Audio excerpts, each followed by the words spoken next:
Okay. And I've talked to them a few times about this, and I just posted some big thing on it. All right. And so I think it's worth a little discussion, right? Sure. So right now there's one of the editorial pieces on IGN is claiming that Baldur's Gate 3 was perfection. The first time it touched the public's hands, there were no bugs. It was the greatest thing ever. And why can't all other devs be like that? Oh, you Well, idiots. that's not true. IGN actually gave Baldur's Gate 3 a 7 of 10. That was their early access review 3 years ago. Right, that video, if you watch it, has ignored that there's 3 years of early access feedback. Now, 7 of 10 review, not that great. I don't. Why does this guy sound drunk? Good. Like if somebody told me I was a 7 out of 10, that would be an improvement. But Is this Baldur's guy Gate drunk? 3 and the studio made it happens to have a large community around it that wants the game, and they have money. So they got those early sales because the community wants it, and they gave them feedback. And that's what early access is about. Right. Early access is about developers going out, putting something in players' hands, and getting that raw feedback. Yeah. That's what we want. We want to hear, this is a bad idea. You should change this. You should add this. Yeah. In my own game, in early access, it became clear we needed to have versus mode. We needed to have versus mode before the 1.0 release. And that's great. Who is But we this? also got bad reviews because we didn't have it, right? But so IGN actually reviewed our game. Okay. They gave it a 5 of 10. Was it rough when it first came out? I've spoke honestly about that. Yeah, we were in a rough spot. But also it's a 4-player co-op game. And they treat early access titles lesser, so they don't, let's say, have 4 players play your 4-player co-op game. They also don't revisit it, where a big title like Baldur's Gate 3, This is a problem with early access games. It's the bridge builder and dick sucker thing. It's that Okay. as soon as a game comes out, people have already made their decision about it. So like if the impression is bad, if you have like one bad impression, that is going to color everybody's perspective for a long period of time. Yeah, it taints the perspective. All the audience is convinced, oh, this is a game I don't want to play. As a matter of fact, that's me watching Asmongold and seeing things that have come out about Diablo 4 has made me be like, I don't want to play Diablo 4. Shit game. A combination of watching chat and seeing how people react to it, like some people love it, a lot of people hate it, seeing all of the changes that had to occur during the beta early access, and then how it manifested into the normal game. People who like ARPGs are probably just going to play Path of Exile and Path of Exile 2. So Diablo 4 is a write-off for me. Baldur's Gate 3, I mean, it probably does have some bad press that I just am not aware of because I didn't give it the time of day until a couple days before it actually releasing. And even on release, there's a ton of bugs. But those bugs are so easily overlooked by all the great content that exists in there. Like, some of the bugs are actually kind of funny, the way that they roll out. I've uploaded a couple featured clips on my Twitch that I'm probably going to bring over to YouTube. Man, it's kind of wild, some of the stuff I've seen. As a matter of fact, let's just take a quick peek. Why not, right? So, how do you look at clips on your channel? They did this new featured clips thing. Here. Oh, this was just a cool moment. It's not really. But this, for example. Had Shadowheart produced the relic, she would have lived. She chose deceit over her own life. The object must be returned to my people, by my hands or another's. So, oh, Shadowheart, right? She should have died? Who dat?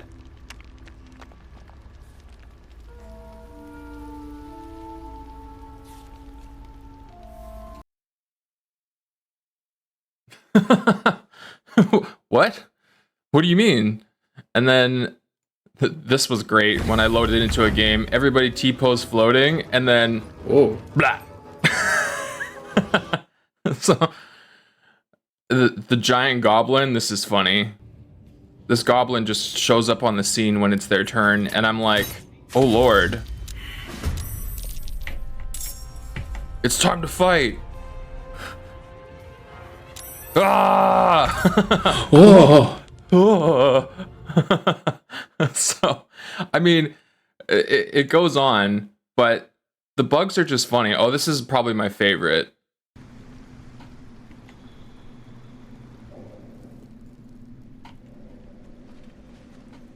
I expected my party to be all together, but Gale. What? Where are you? What are you doing, Gale? What the fuck is happening? Where is he going? I don't know. Gale? Gale? What the hell just happened? I love the way I go, Gale. Like, what are you doing, man? Anyways, let's get back to this reaction. Baldur's Gate 3 is fantastic. There's like 5 warnings, like early access, the game might not be finished, there might be problems with it. Are you sure? Are you double sure? Do you want to confirm your details? And then you buy it, right? So the issue with early access, again, is that people they click through all of that stuff, and then they turn on the game, and it's problematic in one way or another, and then they get mad about it. That's it. You buy early access, you're buying something that's not complete. Yes, if you buy early access, you are buying something that's not complete. And yes. Buying an early access game means that you're making an investment. You believe in the person's product. You by no means get any stake in the company. You're paying to volunteer to address bugs. That's what you're doing. And if you want to do that, then do that. But don't complain about how the game isn't finished. It's early access. Now it's in full release. Now if you want to complain about stuff, go ahead. But in my opinion, even after a game has released, for the next 3 to 6 months, they're still trying to come across bugs that they haven't been able to address or even find in testing that you're going to be beta testing yourself.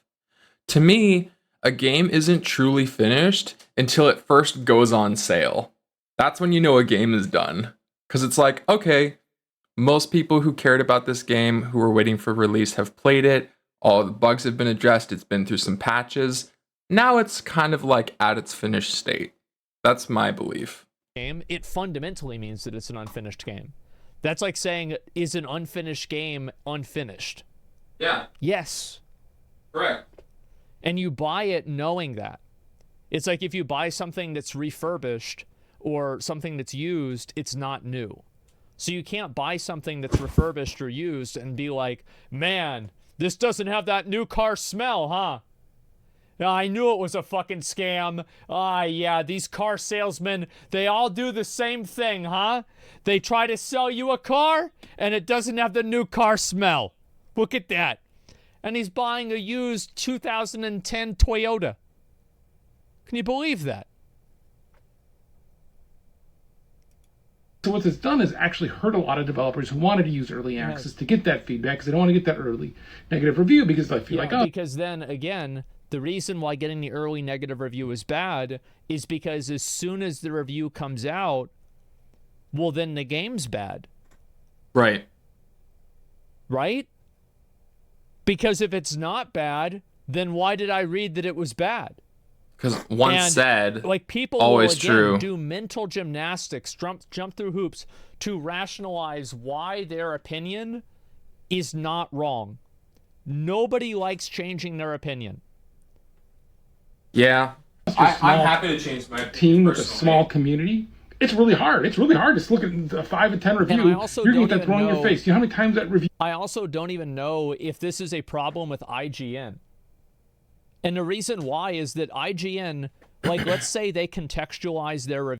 I used to work as a security guard in a lot of bars, many different bars. And this guy is clearly sad drinking, which is kind of taking away from the point of the video. I wish he had sobered up and put his thoughts together before making this video. Either that or I'm making a very poor judgment and he has some sort of disorder that I'm not aware of. But I think it's taking away from his message a great deal, the way that he is currently behaving on the video. the community collectively needs to overcome. Because the issue, again, is that early access is simultaneously used as a shield for long development cycles, missed promises, failed promises, games going into development hell while still trying to raise more money through a cash shop. Yeah. And this is it kind of it's like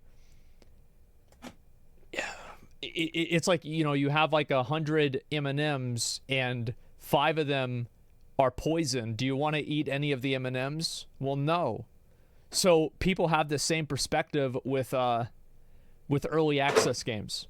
Yeah. So like that's just true. a few of them spoiled a whole bunch. A few bad apples.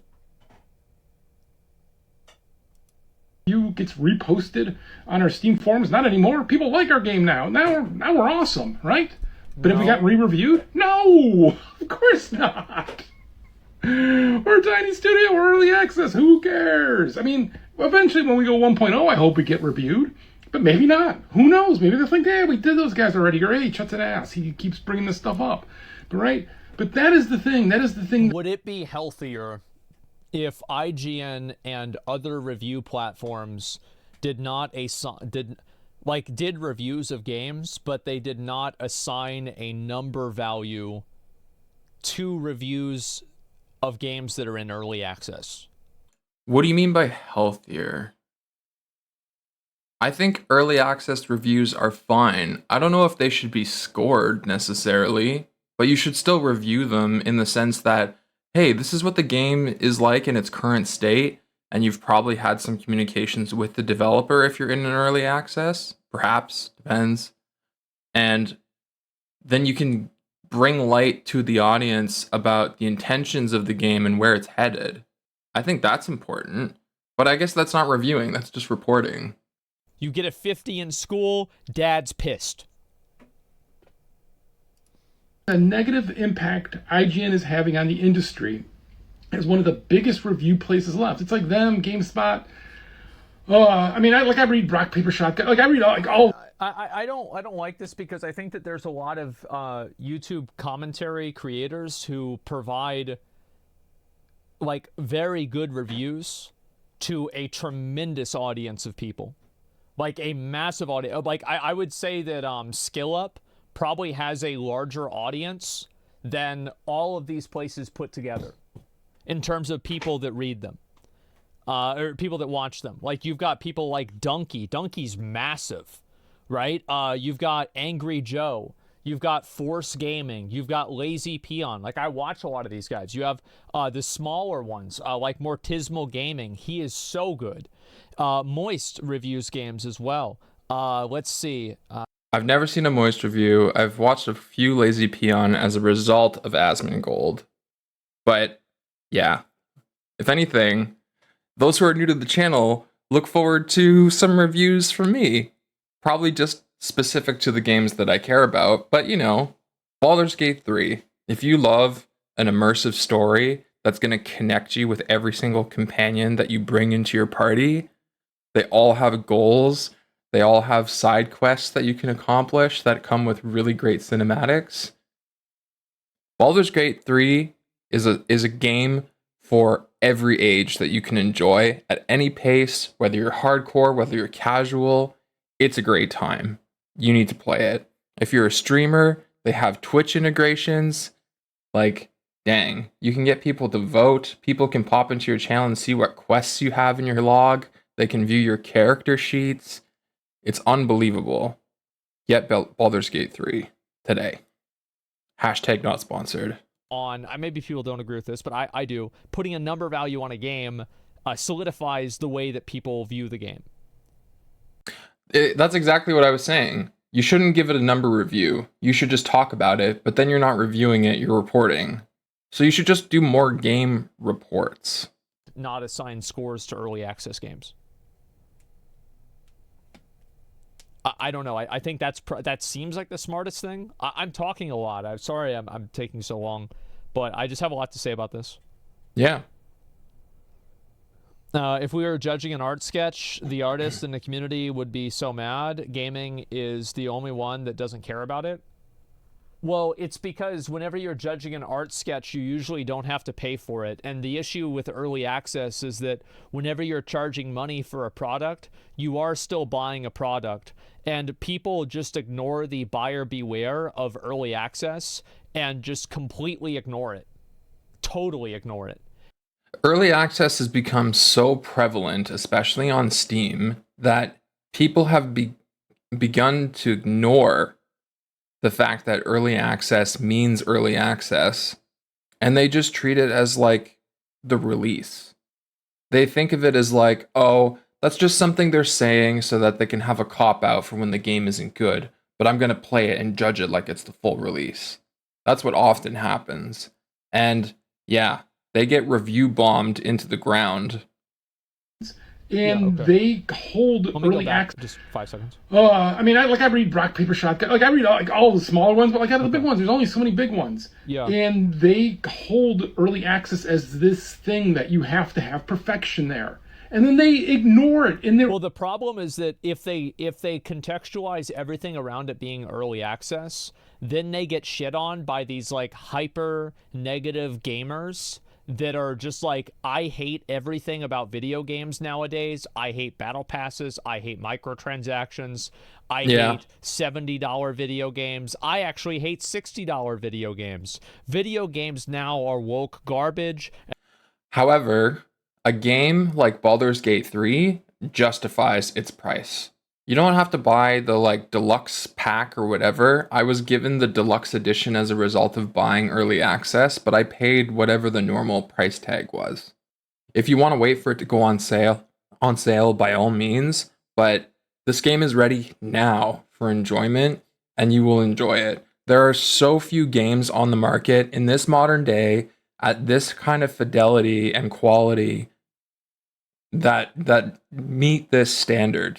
Baldur's Gate 3 sets a new standard for expectations that most AAA studios will never meet because of rushed deadlines and poor thought.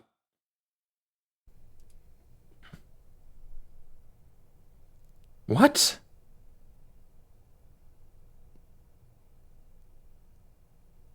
Early access is just used as an excuse for developers to sell dog shit and get away with it. I don't agree with that. Uh-oh.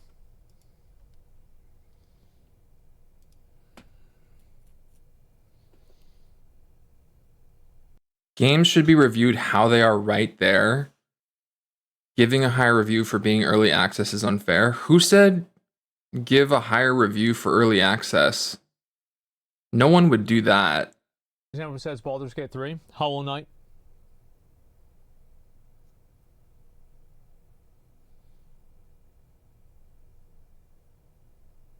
Last Epoch, Hades, Valheim. Yeah, I've heard good things about all of those games. Baldur's Gate 3 being an outlier doesn't change what I said. It's often used by bad actors. Okay, so it's not always used as an excuse. You're just saying that like sometimes this happens. Yeah, no, I agree. I definitely agree. Yeah, sometimes you're definitely right. Sometimes this happens, but to just say that early access is an excuse for developers to sell dog shit and get away with it, I think that's so stupid. It's so reductive, and there are tons of examples that prove that wrong. People in chat literally just got done typing like 20 of them. So are there games, and also there are games that come out, they get released, and they're dog shit too. So it's not like every game that comes out is good. V Rising, yeah, there's V Rising again. He never said Anthem. Always. Who said I think that if Anthem? you make a statement like That's a joke. and you say that early access is just an excuse, well, that's not really true. And now here Whenever comes you all can the come up Diablo with a bunch of 4. different examples of games that's not the case for, and many success stories for games that have grown out of early access, then no, you can't just be like, oh, well, of course there's exceptions. No, there's not just exceptions. No, this is a very common thing.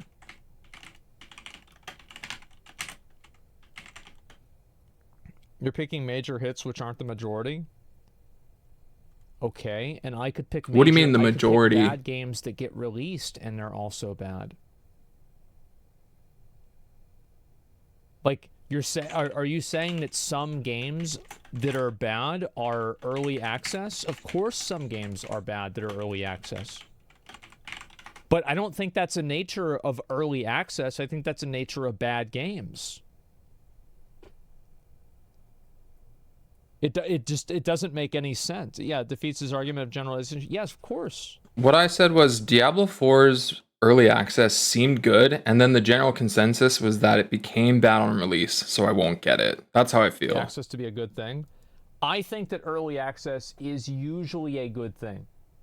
And I think that the times where early access is a bad thing, I think that we talk about them all the time because they're very controversial, but they're actually quite uncommon. Like, for example, Kira does a video about, like, Chronicles of Illyria, and it's like a 40-minute video, like, episode 1 of 7, and it's just like, this game's really bad, like Star Citizen, right? Right.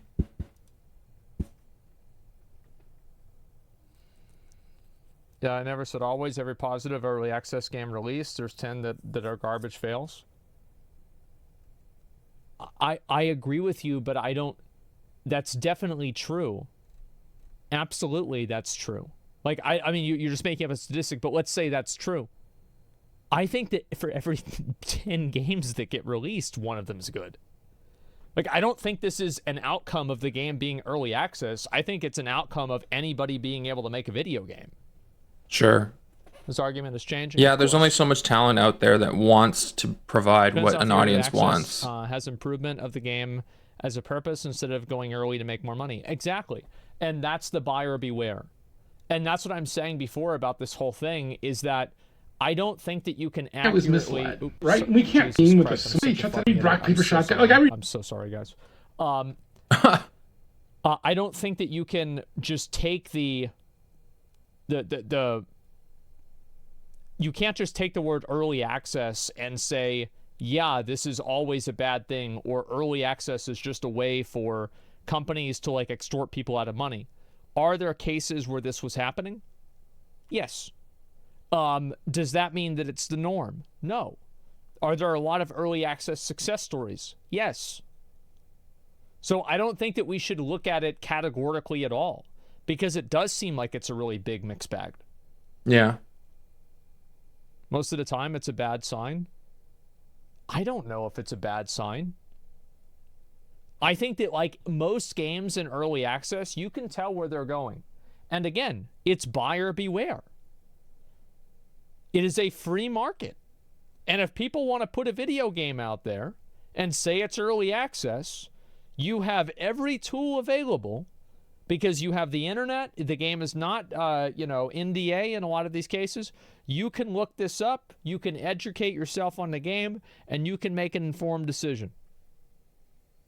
Investigate and wait. Yeah, Rust did early access. Look at that. And that's the thing. Investigate and wait, even to the point where it's past full release. If it's released, maybe it's too much of a price tag for you, and you want to see what other people think once the game is fully released. A lot of full releases turn out poorly.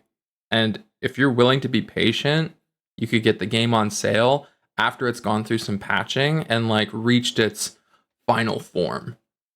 People are just impatient and they want to be part of, like, hype of a thing that is current in its current relevance.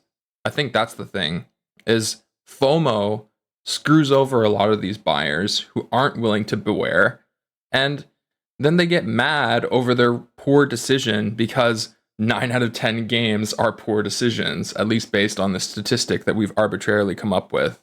And the alternative to early access is selling out to a large publisher in a lot of cases. And do you want to know what large publishers do? Rush the deadline. They make you add pre-order incentives. They make you add microtransactions. That's right. They give you profit margin expectations. Yeah. Battle passes, cash shops, stuff like that. They make demands in general. They want to change the gameplay away from what the original vision is. Yeah, early access is a good thing. People just need to be smart about Do it. you really think here's a great question. That's often my reaction is just like, people be dumb, but not you people watching, of course, but other people. Do you at least think the chance of it being in the game would be lower? Come on.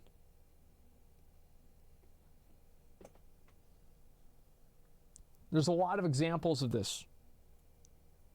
Here we go. Like all the smaller ones, but like out of the big ones, there's only so many big ones. And they hold early access as this thing that you have to have perfection there. And then they ignore it in their own rants, in their own effing rants where they talk about this. They ignore it. And why I'm a little agitated by all of this was, I actually did a podcast with Dustin a few months ago where we talked about Day Zero patches. And I feel like I was misled. Day Zero patches aren't a big deal. Like, am I crazy? I don't think they're a big deal. I don't, like, it's really, it's great if you don't have one, but, like, I'm not gonna give a fuck.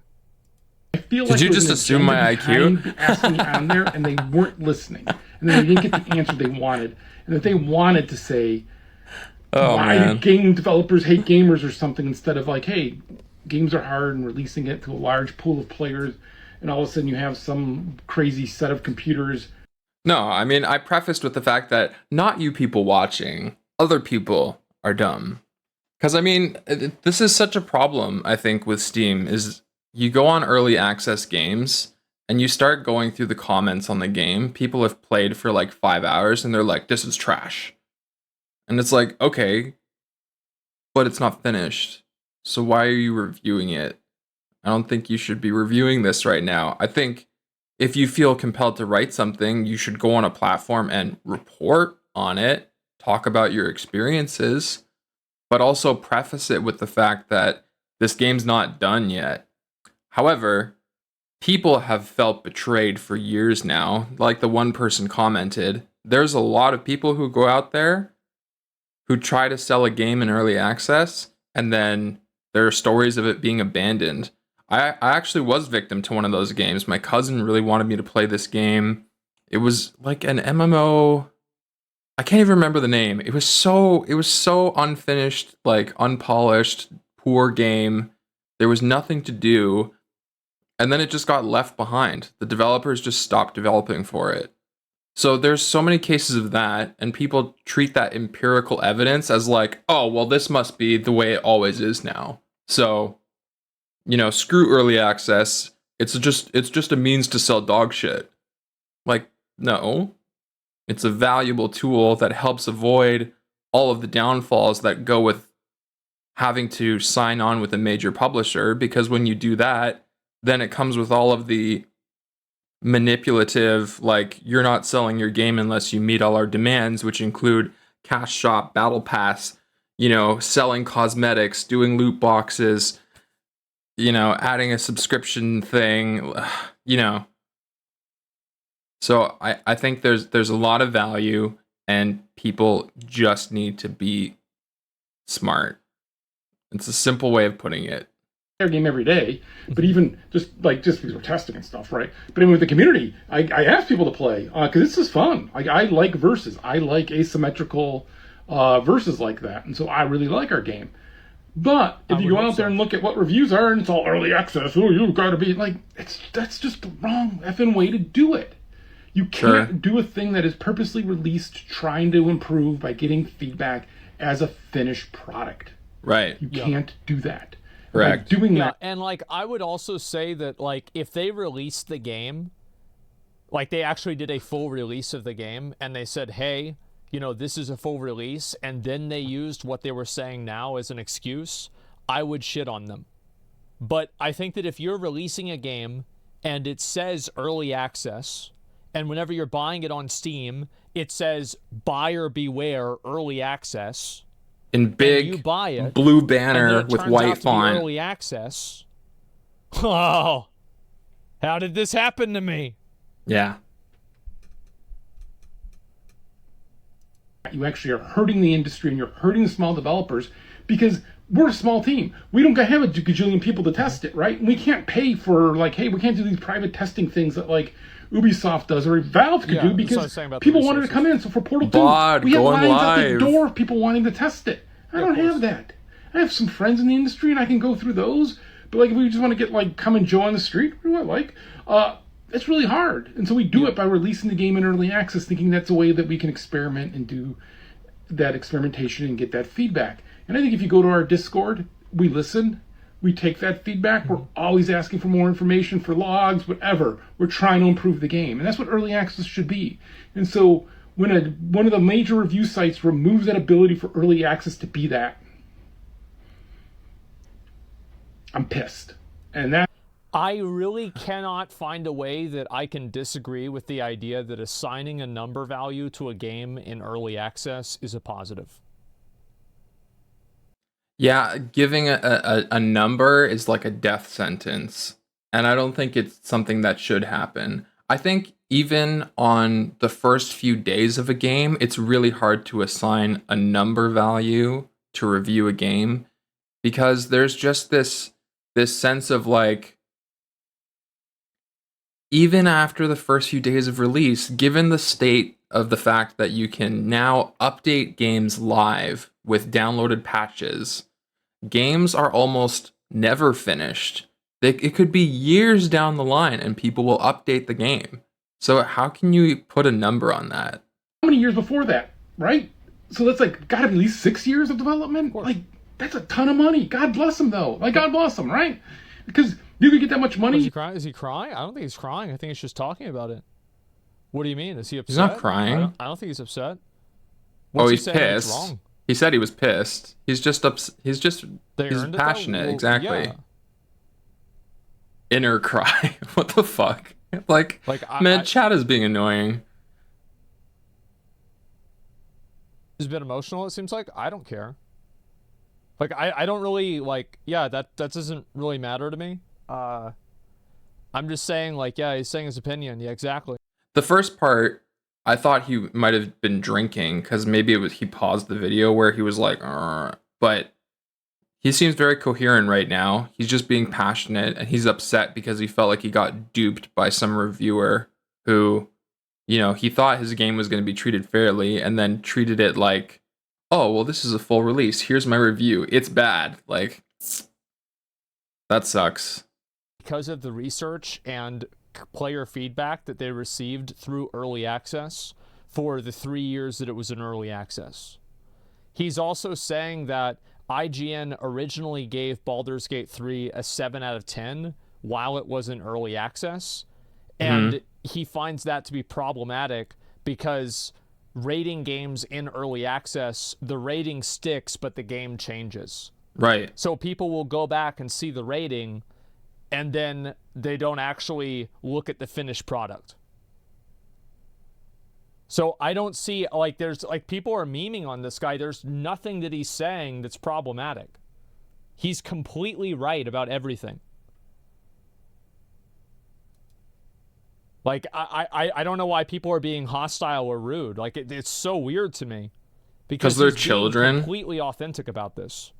I think Asmongold does have a majority demographic that are like my age, people in their 30s with beards, but there's also children in here.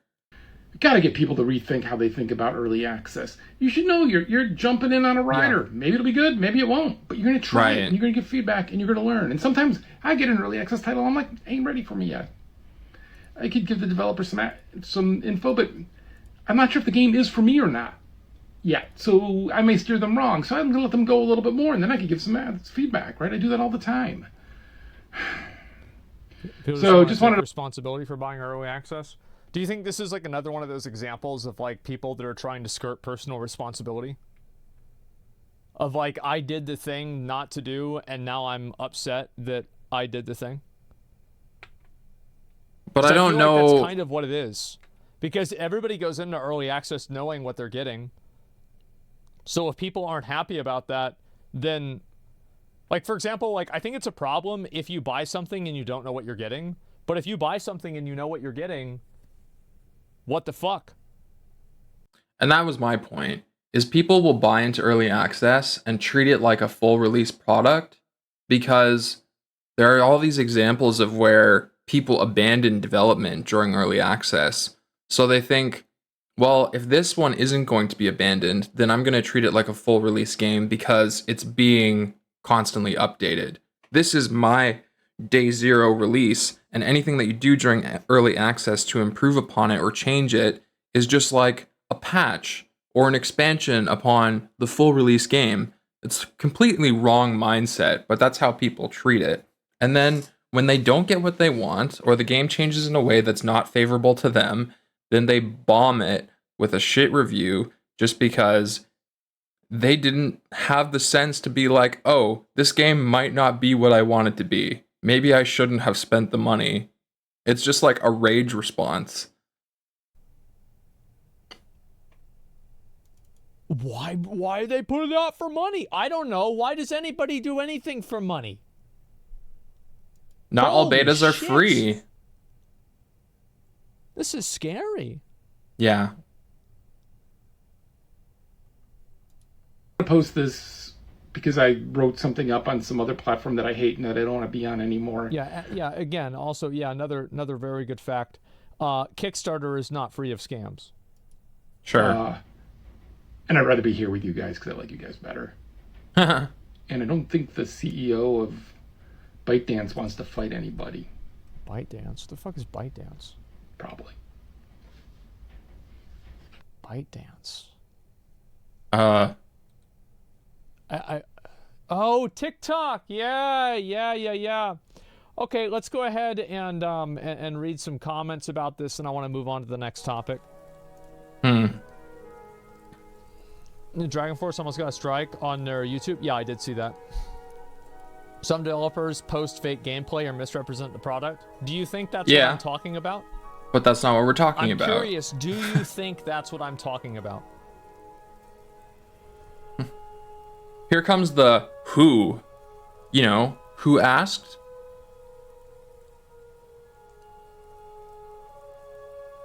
All the chat. Ban him. Why people change the topic? Yeah. Because not necessarily, of course, because it's not. Because people have an opinion and they will do mental gymnastics to justify the opinion. Right. Because they are unwilling to change the way that they look at something. Because if they change the way they look at something, the implication of that is that they were wrong. And a healthy person is willing to admit when they're wrong. An unhealthy person goes through mental gymnastics and comes up with outlier examples that meet their point but don't prove a point. Unwilling to admit they're wrong? Yes. Okay. Jesus. But it's a lot of good points. Same time, it seems like a lot of whining. Early access doesn't mean as much whenever you have AAA studios releasing games fully that might as well be early access. Cough Diablo 4 cough. Also, Larian was super vocal with the community all throughout early access, while many studios say hardly anything. Not saying that his was one of them, but there can be multiple factors involved with IGN not updating the review of the game. I think that the problem is fundamentally that IGN is assigning, and game studio or game review platforms are assigning number values to rank games or to rate games that are in early access. Because I think a rating of a game that's in early access that is not including a numbered review, I don't see that as a problem at all. I think Larian does a really good job of being vocal with their community, and that might have been where this developer and other developers sometimes fall short, is not giving enough communication. Like maybe they don't have a PR department. I'm not sure what department that would fall under. Probably like some sort of community management.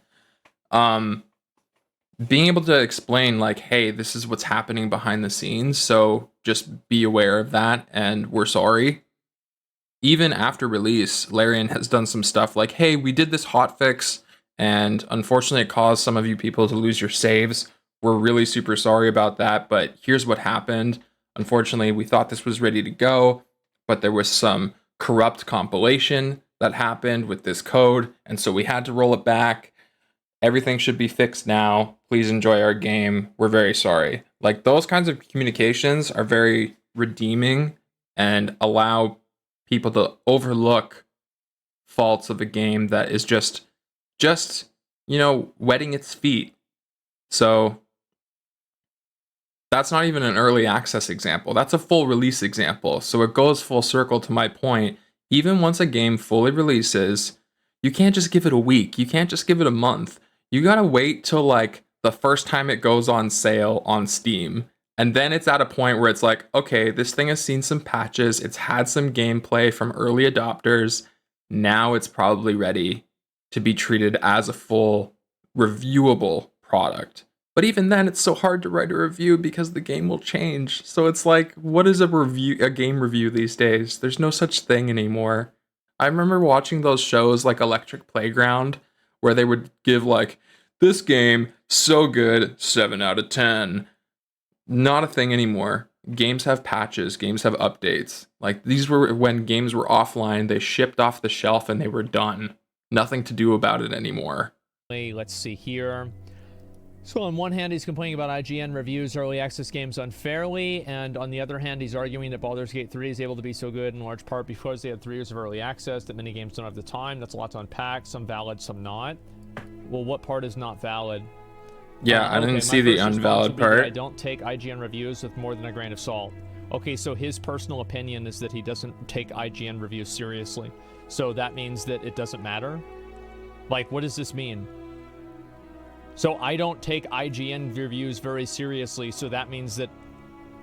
Okay, I mean, I agree. I don't either. I don't take anybody's reviews seriously. I go on Twitch, I watch the game. If the game looks fun to play, I play it.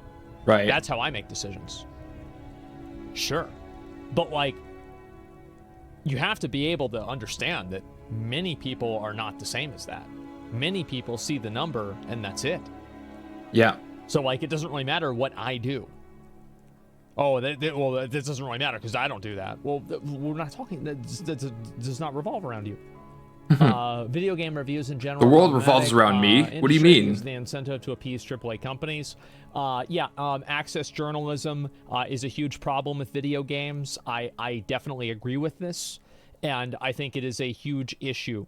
I wish that everybody could get a review copy. I don't like how some people get review copies and some people don't. Like, for example...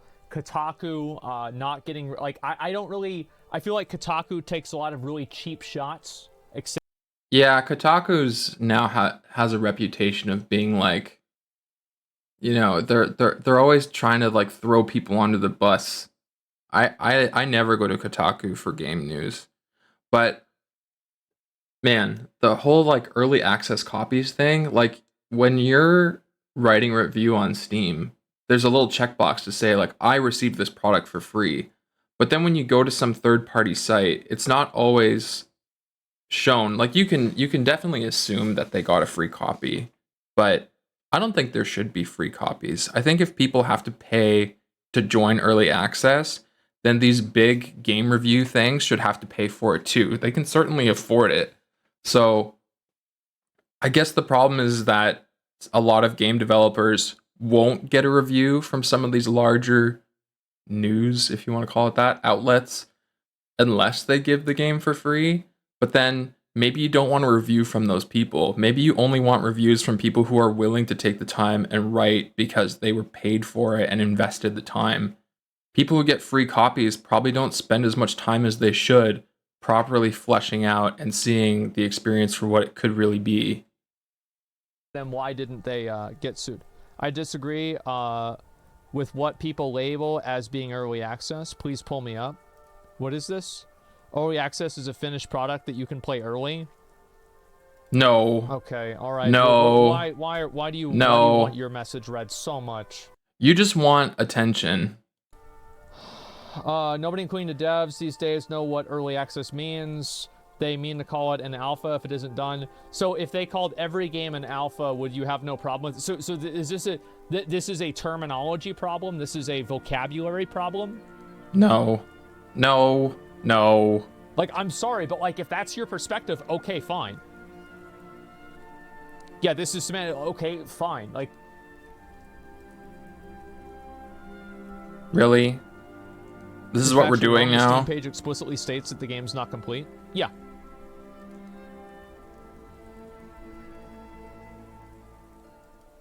Yes, if you mislabel things, people have different expectations. Okay. Maybe I should try to buy a game that's early access right now on Steam. I don't really want to because I don't want to buy another game. But so whenever the label, so like you're very focused on labels, and so you imply that labels are important. It gives people care all about kinds labels. of disclaimers. So under that logic, what about the label that says early access means that the game isn't finished? Right. Does that label matter? There's a whole explanation. Like,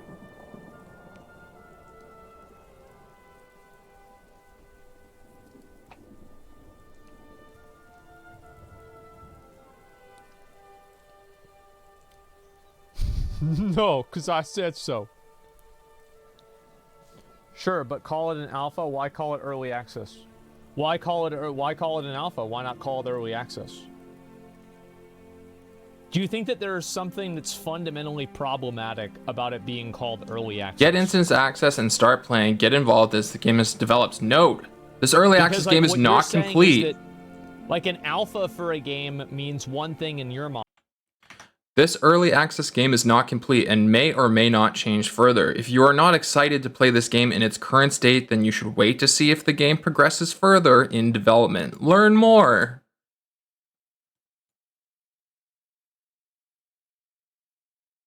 What should I look for? What is the game like to play right now? How often is the game getting updated? Pricing of individual games may change over time. Is this the same as pre-purchasing a game? No. When will this game release? It's up to the developer to determine if it's ready. How do I get my games listed? Oh, that's for developers. Anyway. Even the developers themselves can write responses. Why early access? We wanted to get the game into the hands of players midway through development in order to make sure we make the best game possible, which isn't finished. God damn, dude. Like, how dumb are you people? Not you people watching, of course. You people are very smart. I like you people. An understanding of this, how is it a problem? Because with beta, Thanks, Narwhal. I hope you had a good stream.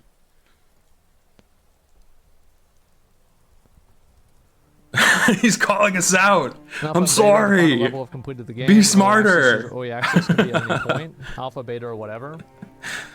But that argument is completely destroyed whenever the early access term is defined by Steam on the purchase page. It's not like this is some sort of like industry insider knowledge. You have this statement that you click, I'm okay with this, whenever you make the purchase.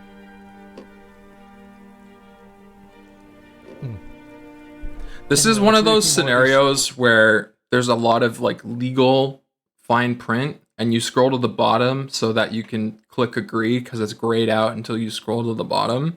But this isn't even one of those scenarios. If you want to click through, they'll let you click through. But it's not even as long as a legal disclaimer. It's just a, hey, just so you know, this game's not done, so buyer beware. But people just look past that. They're like early access, meaning, oh, I can pre-purchase this game? No, you're just reading it wrong because you didn't read. Especially if they listen to the fans and fix shit. I don't know. I think that it gives you a lot of, like, the game plays the same probably in Act 1 than it does in Act 2 and 3 of Baldur's Gate. Like, it has the same types of interactions with NPCs. Like, you click on NPCs to talk to them. You open a menu a certain way. It's not like the menu opening changes things. Like, and also, like, look at what happened with Diablo 3. Remember whenever Diablo 3 came out and Act 1 was perfect and then everything after that was garbage? I mean, I can't comment on that, but because the beta was only Act 1. I know some people who have played Diablo 2, were huge fans, like, and then they heard Diablo 3 was coming out, were hugely disappointed. Obviously, Diablo Immortal is a totally different beast, but also disappointed. Some, like, pay-to-win game. And then Diablo 4, like, so many people in this chat, D4 bad, D4 bad. Like, one person, D4 great. Blizzard just sucks. Like, so you know, it is what it is. Let's see this. Larian came to a point where they had to do all their games in early access because they were close to bankruptcy. Early access literally saved their studio. Yeah. Yeah. Early access is a good thing. Early access as far as pre-ordering the new Mortal Kombat and playing 3 days early, and early access where you play a small build for a period of time before the game is finished. Well, you would distinguish because you would look at what the game is, like what they're saying that you're getting. Like this guy's like asking for an explanation on the difference. It's a very clear difference. Release, there's early access, there's, let's see, I don't know, there's like 5 other fucking terms people use. Demo, 3-day head start. That's another big one. Yeah, head start is a very popular one. It's again, like, I don't know why people are like, this is what I'm saying, right? People are jumping through hoops to justify an unreasonable position. It's so annoying to see people, well, what if, okay, so what if, like, maybe, like, okay, so, like, maybe if, like, Jesus Christ. I'm like, there's so much information on the Steam store regarding the disclaimer. Just show it to them. So arguing over semantics that don't matter. Yes, early access is good for a lot of developers. Obviously, some developers use it as an excuse, but I think that in general, it is a net positive. Yes. People should exercise caution. Their discretion Beware. when buying games with early access. Absolutely. And whenever you buy a game that has early access, you cannot expect it to be perfect. And I'll take that point further and say, once the game is considered fully released, it's day one, the game is out officially. You can't expect it to be perfect. You can't. That's just not how development works now. Like the way in which games have changed, you can't, it's not the year 2000 anymore. Games get updated over time. So nothing is ever perfect. Things are always changing. Game reviews in this day and age seem redundant. Play HoloCure than Overwatch? Wait, what? Is that true? More people play HoloCube than Overwatch? Oh no. Oh no. Are you still here, Narwhal? Oh god. 22,000. 20. Oh my fucking god. More people are playing this arcade game. That's sad. Oh man. Oh no. Oh.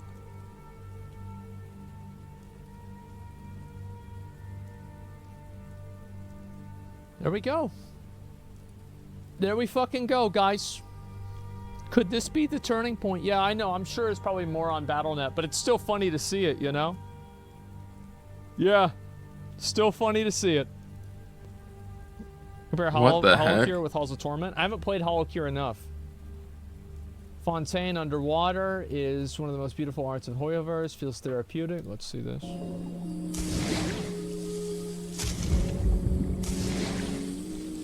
Oh, it's like a dolphin. Can you kill the fish? What is this? What happens if you cast an electricity spell?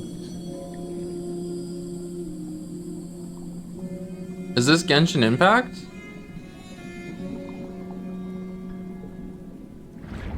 You can't? No.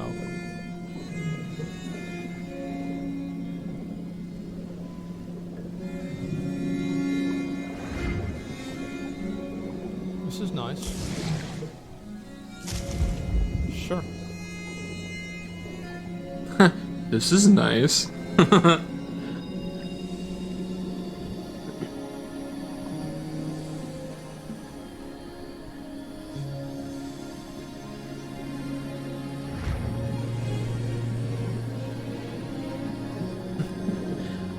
This is like such Enya vibes, like, who can say la la la la la, Oni and I'm. This video would have been way better if it was one of the hotter characters, let's be honest. What's this here? Mume reacts to HoloCure popularity outside of Holo Live. How long True. is this? Fair enough. Okay, we'll watch it.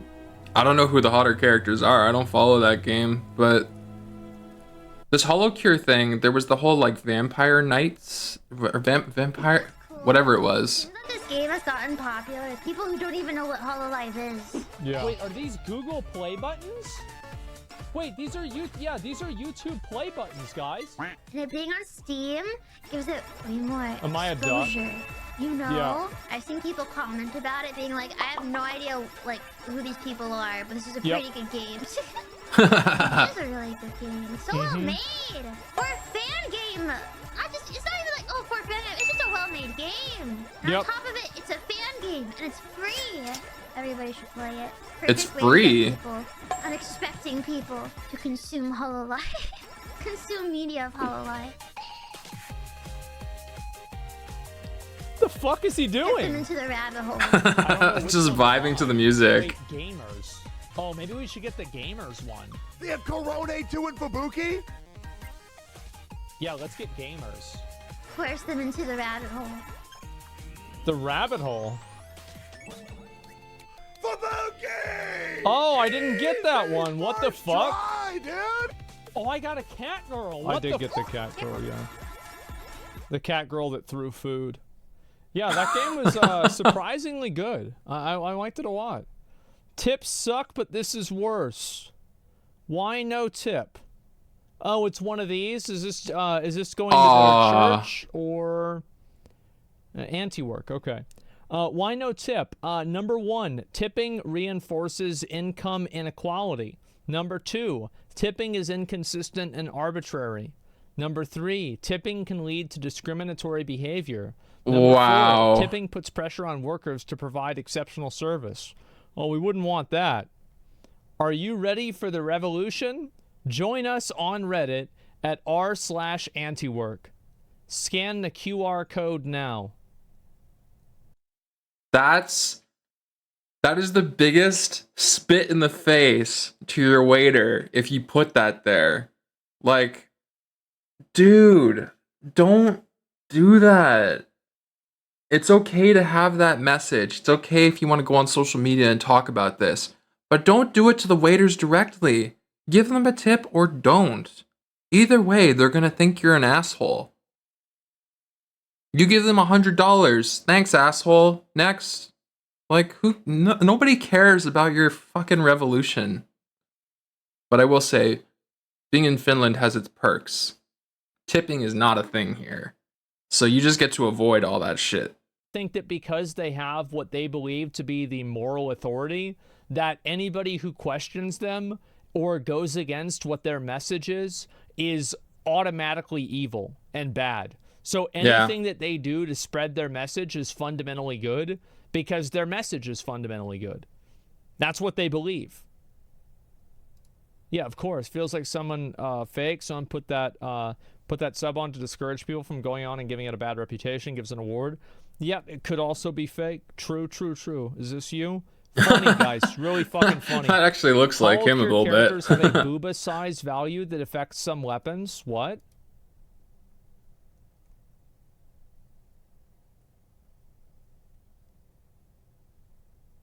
What the hell? Are these accurate? Are those cups? What is that? Bounce ball sizes.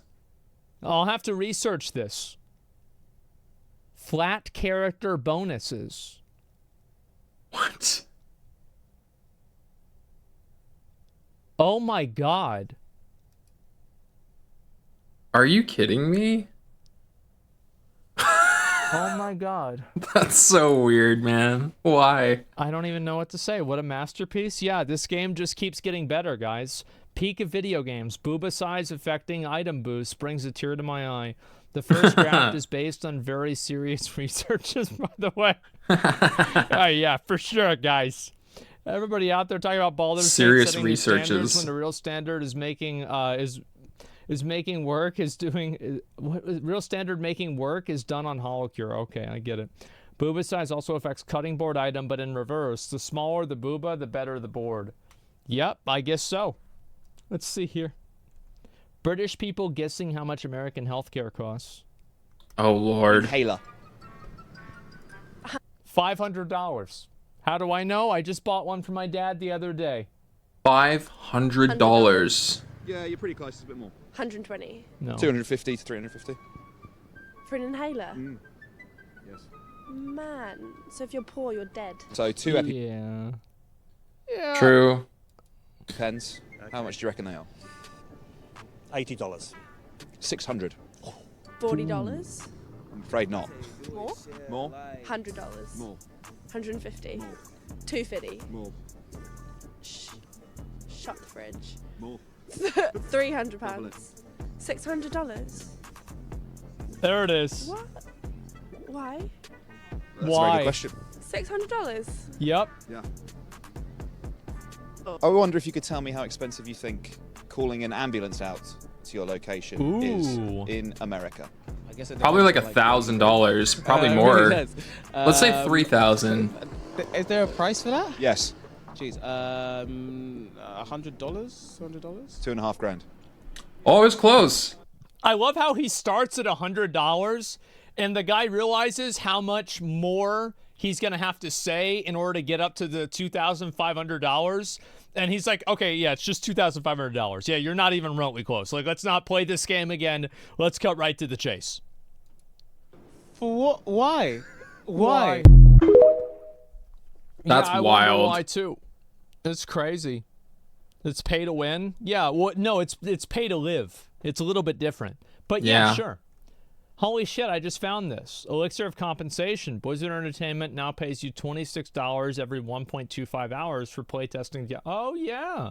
I feel like I should have a lot of money if this is the case. I feel like this is something Asmon would say. Sir Cal, pre-order doesn't mean shit. Okay? When you pre-order a game, you're just committing to paying for something that some assholes in California haven't even finished working on yet. You know what you get for pre-ordering a game? A big dick in your mouth. I didn't even remember that this happened. Show always hits. But this isn't this isn't the show. This is the game, and the game is so good. But like, damn. Increases in-game enjoyment by 1,000%. Oh, I don't know about this. All of them are perfect. That's it. Demon Saw. Oh yeah, look at them all. Holy shit! I feel like there's one that's being ignored. Oh, I guess Armored Core isn't out yet. I still feel like there's one more I'm not seeing here. But yeah. So this month, for the first time, my OnlyFans bill was more than my rent. Ally achievement unlocked. Hashtag sex work is real work. Hashtag pay for your porn. Hashtag feminist. Hashtag OnlyFans. There's no way this isn't a fucking meme. There's no way. Like, this has got to be one of those meme accounts. Also, like, look at the guy's face. I mean, come on, guys. Let's be real here. And also, like, all hail Spez. What do you mean Spez? There's more fucking OnlyFans porn posted on Reddit than any other platform on the entire internet. Yeah, you want to talk about paying for porn? Heck? Reddit's the place you go if you don't want to pay for porn. What do you mean?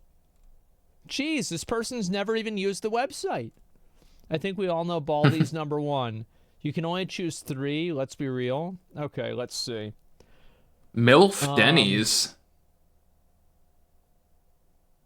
Yeah, probably Waifu Wednesdays. Or Wendy's, yeah, definitely. Yeah, Waifu Wednesdays. Yeah, we don't really need a 2 or a 3. I think that's enough. As I made on the Johnny Depp Amber Heard Netflix special, yes, it might sound crazy, but I've seen this before. People have showed me this. Okay, let's see here. Baldur's Gate. Yeah, my friend was telling me about that. I'm tempted to watch it. Sold on Steam. Holy It's too bad you can't watch that kind of content on stream. Oh my god. And we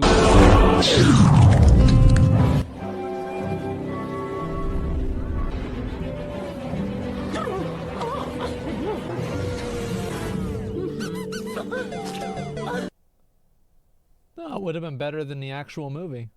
Jesus. Good morning to whoever has been enjoying my coffee creamer all week. Surprise, you've been drinking my breast milk. Hope you've enjoyed. Cheers. Wow. Funny comment. Oh God. Literally, right, well, that would be my expectation is jokes on you. Like the guy's probably into that. Must have been a Blizzard employee. Well, We know this one isn't in America, because if it was, it would have shot her. Future is now, old man. Alexa waifus? I don't know what the fuck that is. COD be lying for no reason. We've completely innovated in the area of connecting you, the player, to your instance in the game, making you feel more in the game. What the fuck? Oh, bro, the laser vision. I'm stronger. I'm smarter. I'm better. I am better. I feel like being able to play as that dude is... All right, boss. Time to show them what you're made of. What? You look lonely. What the... Fix that. Let's split this loot 50-50. What? I've detected the enemy's armor. What the fuck happened to COD? Only a matter of time till we AI take over. Oh, sorry. Are you back? What the? Kitty cat. That look like it belongs in Fortnite. Is this real? Are there actual bunny rabbits in Call of Duty now? Yes? Which this isn't a meme. What the fuck is going on? This looks so bad now. I haven't liked Call of Duty for a long time. And now it's just real bad. This is disgusting. This is awful in every way. If I... Yeah. Thank you, Markiplier. It's absolutely true. I despise everything this represents. Like, because you know this is all part of, like, Battle Pass monetization shit. Call of Duty game that's set in the year 2187. And here's the same exact skin in a game that's set in 2022. What do you think? Nice. Oh, wow. Oh my god. What's your operator? I think that level of immersion. Kevin Durant.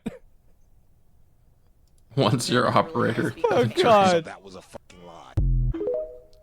I don't know why, but I think that the last clip really sells it better than any of the other ones. Is Asmon a furry in denial? Oh boy. Okay. Oh no. How long is this video? We will indulge this. Minute. Okay. That's hard. I watch a lot of people. You watch Asmongold? Oh hell yeah. Okay. Yeah. I can't watch his streams all the time, alright? The man's live every fucking day for so fucking long. Then what are you? Are you watching his stream right now? Is he live? Yes. I don't know if What time is it on the... Oh, I can't see what time it is on the right computer. now. I'm not watching it right now. Okay, I'm I have talking a to question. Do you think he's a furry? What the fuck? Who the fuck is saying this? Fillion His is? account is named Zach Rar. Fuck you! Dude, I made that account whenever being a scene kid was cool. What the fuck are you talking about? I've had this ever since like 2008. This is it's totally different. It's like saying that you were a fan of ISIS before, you know, because you like before the band. ISIS. Like, I don't know. Like, it's not my fault this shit changed. 2 R's. It is pretty sus. Oh, And man. He likes cat girls. It's kind of zesty. He likes cat girls? He does. I watched that devolvement in real time, alright? I used to watch Asmongold when he was like, no, cat girls, ew. Anime, ew. He was in denial? Yep, he was in denial. Well, I think the reason why I didn't like it, so I have to tell you guys again the story of how this happened, because a lot of people are under a very, very different impression of what really happened, okay? 1 minute. Let me explain why I was against anime for such a long time. While he explains Had a that, friend? I'm just going to show this bit of evidence right here. Asmongold is still digging around. Playing Final Fantasy XIV. That is still only at Heaven's Word, if I'm not wrong. Still looking at cat girls, still spending time in golden saucers, 6 hours a day grooming his chocobos for sake, man. Time's ticking, man. When the are you gonna do Ultimate? Holy shit. Wasting so much time looking at Cat Girl. And I watched this anime, and I hated it so much that I decided that I hated anime. This is after staying up late to watch Ghost in the Shell in like 2003, 2004, probably 2004, 2005, being in the anime club in high school. To be fair, I just thought I would join that because I thought there would be hot girls like in anime there. There wasn't. I left. And I stopped watching anime for about 10 years. I stopped watching anime for 10 years. The only anime that I ever enjoyed was Sword Art Online. The second season sucked, but the first season was really cool as a concept, but it also has like some very dark themes to it. So a bit intense for the faint of heart. But other than that, all anime I've watched or consumed has been so like mainstream, if you can even call it anime, like Pokemon, Dragon Ball Z. I wish I had watched Gundam Wing, because that seems really cool. But like, yeah, content like that. I just stopped watching it.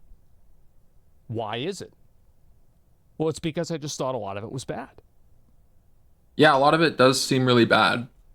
But people who love anime will disagree. Come out of the furry closet.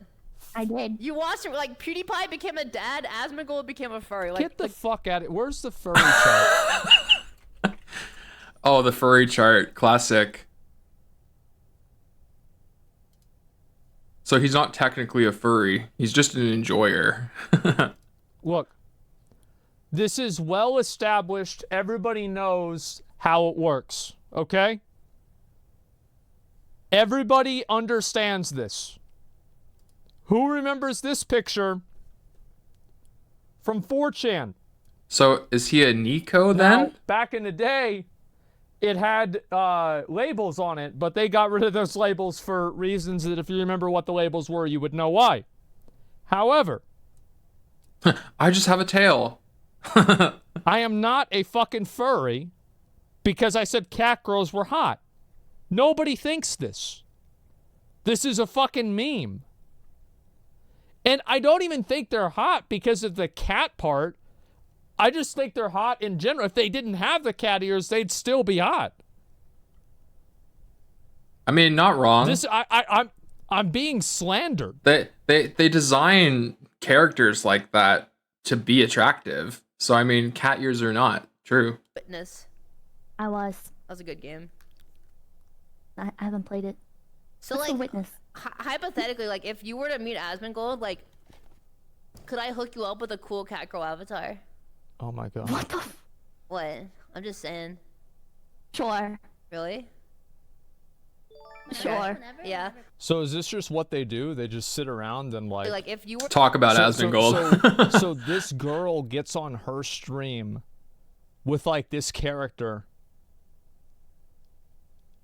and this is just what they do. Has he not heard of Fillion? Interesting. Because he's talked to other, what do you call it, People VTubers. fucking love this shit too. Yeah, it's a whole community of people. I can't believe it, man. It's two old dudes that are voice acting. How do you know it's not one dude and he just recorded both voices? And he just has two different voice changers. Wow, cool, He's having a true. conversation with himself. One person doing it both, having a conversation with themselves.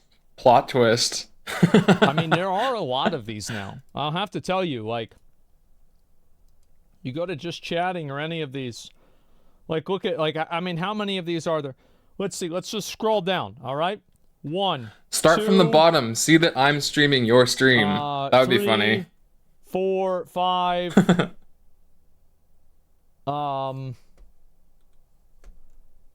Let's see. 6. How many other ones are? We'll get a lot of them. Let's go over to the Genshin Impact section, okay? Where's the Genshin Impact section? Yep, 1, 2, 3, 4, 5, 6, 7, 8, 9. There's a lot of these. It's actually insane. You missed one? Oh, I might have. Yeah, I easily could have missed. I think I missed that one right there, and these two. Yeah, I did. I'm sorry, guys. There are so many of these. Like, VTubing is becoming so popular. It's actually kind of crazy. I found myself Googling, like, how do I become a VTuber? And I was like, Honestly, this is VTubing too much has effort. No place on Twitch? Well, I don't know about that. I mean, I feel like a lot of people like it.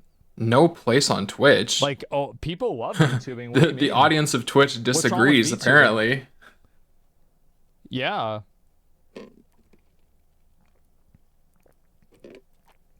I don't think that oh man. I don't think people should get into the habit of telling other people what can and can't be on Twitch. Yeah. Because I don't, except for hot tub streaming. But anyway, I will say this is a generalist take. It's not true, but it's just my joke. VTubing is an excuse to be able to stream whenever you want without having to get yourself clean. You can be a sweaty, fat, disgusting, like hard to look at human being, and VTubing enables you to be on the internet. That's my like horrible person take. the nastiest fucking shit. Yeah, does it apply to the block thing on X? I don't know what you mean. What do you mean? Yeah, if you don't like it. Yeah, well, I mean, that's what I'm saying. Like, yeah, they're removing block. Yeah, I know that.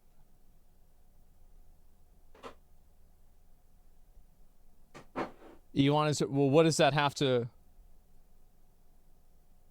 I don't understand. Like, is this like a gotcha thing, or is this just people bringing something else up? I'm just confused. Let's see. Okay. Take a look at some of this shit. Pretty sure if you don't like it, don't watch it for Twitch and X. Well, yeah. I mean, you could also block the stream too. I mean, I think that's fine if you want to block the stream. I also say, I hate that it's called X now. All these emails I'm getting, X, parenthesis, formerly Twitter. Like, what the hell is this? Why did you change it? It's just so fucking funny to me that people are saying that. It is so fucking... He's 22, actually? Yeah. I don't know how he's so red. How does that even happen? It's insane. That's scary. Let's see if I'll look at a few of these, okay? Overwatch 2 becoming the worst reviewed game on Steam. It's so bad. Okay. I was watching a streamer friend play Overwatch, and I was just like, man, I had to uninstall this game for my mental welfare. It was so awful. Luke's bit rated up? Yeah. Sucks to be whoever's on this team. Was it responds to Overwatch 2? Did they? I didn't even know this. 9%. Liver failure king? Overwhelmingly negative. His body has extreme inflammation. I just like... I don't know. Like, this kind of stuff is just really... It's really weird. Let me go ahead and move this down. We're going to look at this. So Blizzard responded to the Overwatch 2 becoming the worst reviewed game on Steam. They actually responded to it. Okay, here we go. Uh-oh. What's going on with his eyes? As many of you may know by now, Overwatch 2 hello. is currently in a rather embarrassing position on Steam. Yeah. It is currently the worst user-reviewed game on Steam ever. A downward spiral? Overwatch 3. And oh, I feel true. like whenever Overwatch 3 will change 3 gets things. Released, people will rate it down out of like a... spite. Like a duty, like a responsibility, like it's another one, guys, you know the drill. Right. Not in even the platform's history, ironic, yeah. Looking at the review score, now it is sitting at overwhelmingly negative from over 152,000 reviews. Among those reviews, only 9% have rated this game positively. The rest have given it a thumbs down. Yeah. And you can see right here, there's a website that keeps track Man. of the worst user-rated games on Steam ever, labeled the Hall of Shame. And Overwatch is taking the crown here with a 9%, with second place belonging to War of the Three Kingdoms at 12%. So this is a significant margin. And it's a significant margin, and the amount of votes on that second title is like 1/5. the negative review score. And things aren't faring much better on Metacritic, where the user score is sitting at 1.4 from 3,756 ratings on PC at least. And with the mass down... Oh, yeah. That's a rotten tomato right there. Overwatch 2 trash? Yup. Nice. Hey, listen, we can't program this whole new continent, all right? We're just going to give you some more levels, and y'all figure out how to get into there. And, yeah, there's no new raid either. Sorry. Yeah, it was, look, I mean, making a raid is hard.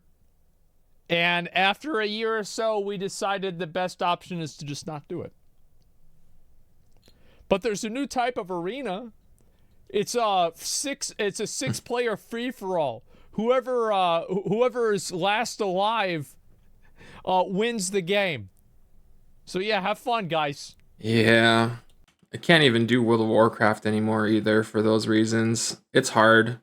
Although I have decided that when I feel like I'm willing to put time into another game besides Baldur's Gate 3, I will probably play just like public test realm of World of Warcraft, whether it's the retail or the classic, but I'm not going to pay for a subscription anymore. It's not worth the money.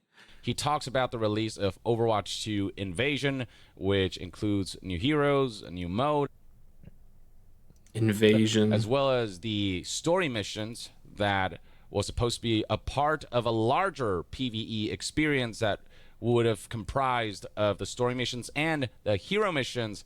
But the hero missions, which a lot of people were looking forward to, has been scrapped. That was the mode where you were supposed to be able to customize your heroes through skill trees that you'd be able to customize to straight up change how your heroes play. And yeah, all of this stuff is not going to happen. Yeah. Then take him out on a wide variety of missions. Yeah. All of that stuff turned out to be a lot more yeah, it turned out to be a lie. So, especially because it's not just Blizzard anymore, it's Activision Blizzard, soon to become Microsoft Activision Blizzard. It's just so caught up in the corporate, you know, we got a deadline to meet, let's push this out, let's make as much money as possible and really push the bottom line for this quarter, fellas. So like nothing good is going to come from Overwatch anymore.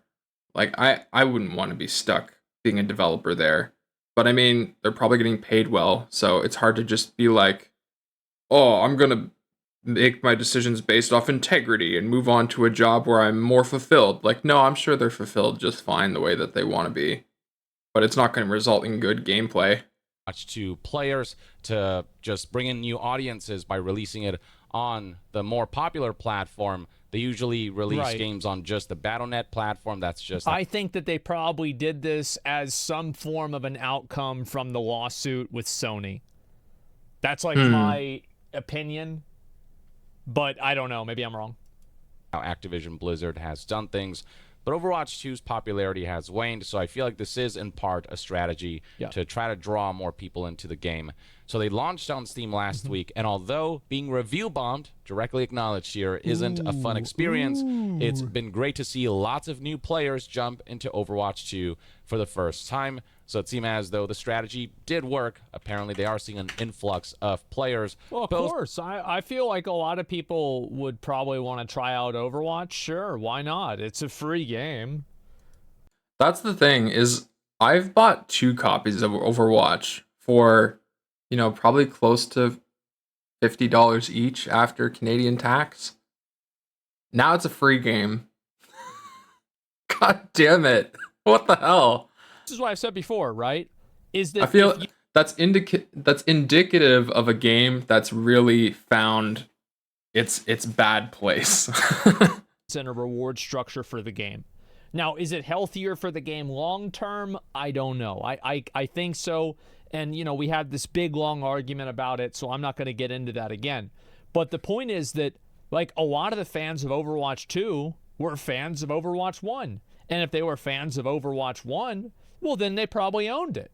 So what a big surprise. You dramatically changed the monetization structure in a way that the majority of your audience that already paid the money for it is considering a downgrade.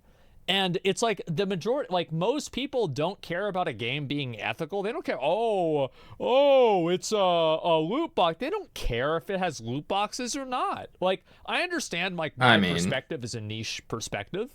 For sure. I get it. And that's the truth, is that people just want to play a fun game and that's it. So whenever I see this and I see all these people getting mad about it, it makes perfect sense. And then also, whenever the game didn't even come out. Like, they effectively said Overwatch 2, the reason why we're calling it 2 isn't going to happen. So, yeah. That's the funniest part. The fact that it's called Overwatch 2 when it's still just Overwatch. It's just into all these new maps and seasons, and they've changed characters around, which is no different than what the original Overwatch did. Overwatch Season 17 was vastly different from Overwatch Season 1. So, like, why even add the number? I think it just takes away from the value of your IP. You say there's that one thing people keep talking about that shall not be named. It's the hero missions. I don't know why omit the name altogether. I get that he says that people are dissatisfied with the cancellation of that mode. That announcement was about an ambitious project that we ultimately couldn't deliver. But the thing, I don't see why. Here's why. Corporate involvement.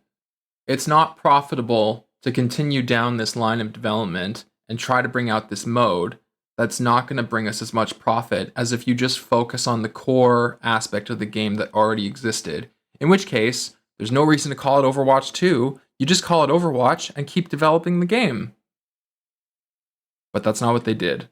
They made a promise. They dropped the ball. They gave the game a new title by adding the number 2 in front of it. And now everybody thinks the game is a number 2. This is so bad. The game was so laggy and they didn't know what to do. They had to shut the game down because they couldn't figure out, like, how can we get people to be able to play the game without it lagging out? That has to be it. Yeah, it's got to be it. wow. This wasn't just. And no, I don't mean for every. I mean for every character in every other Blizzard game. So like Heroes of the Storm, you know, World of Warcraft mounts. Yeah, it loads all of those, just in case.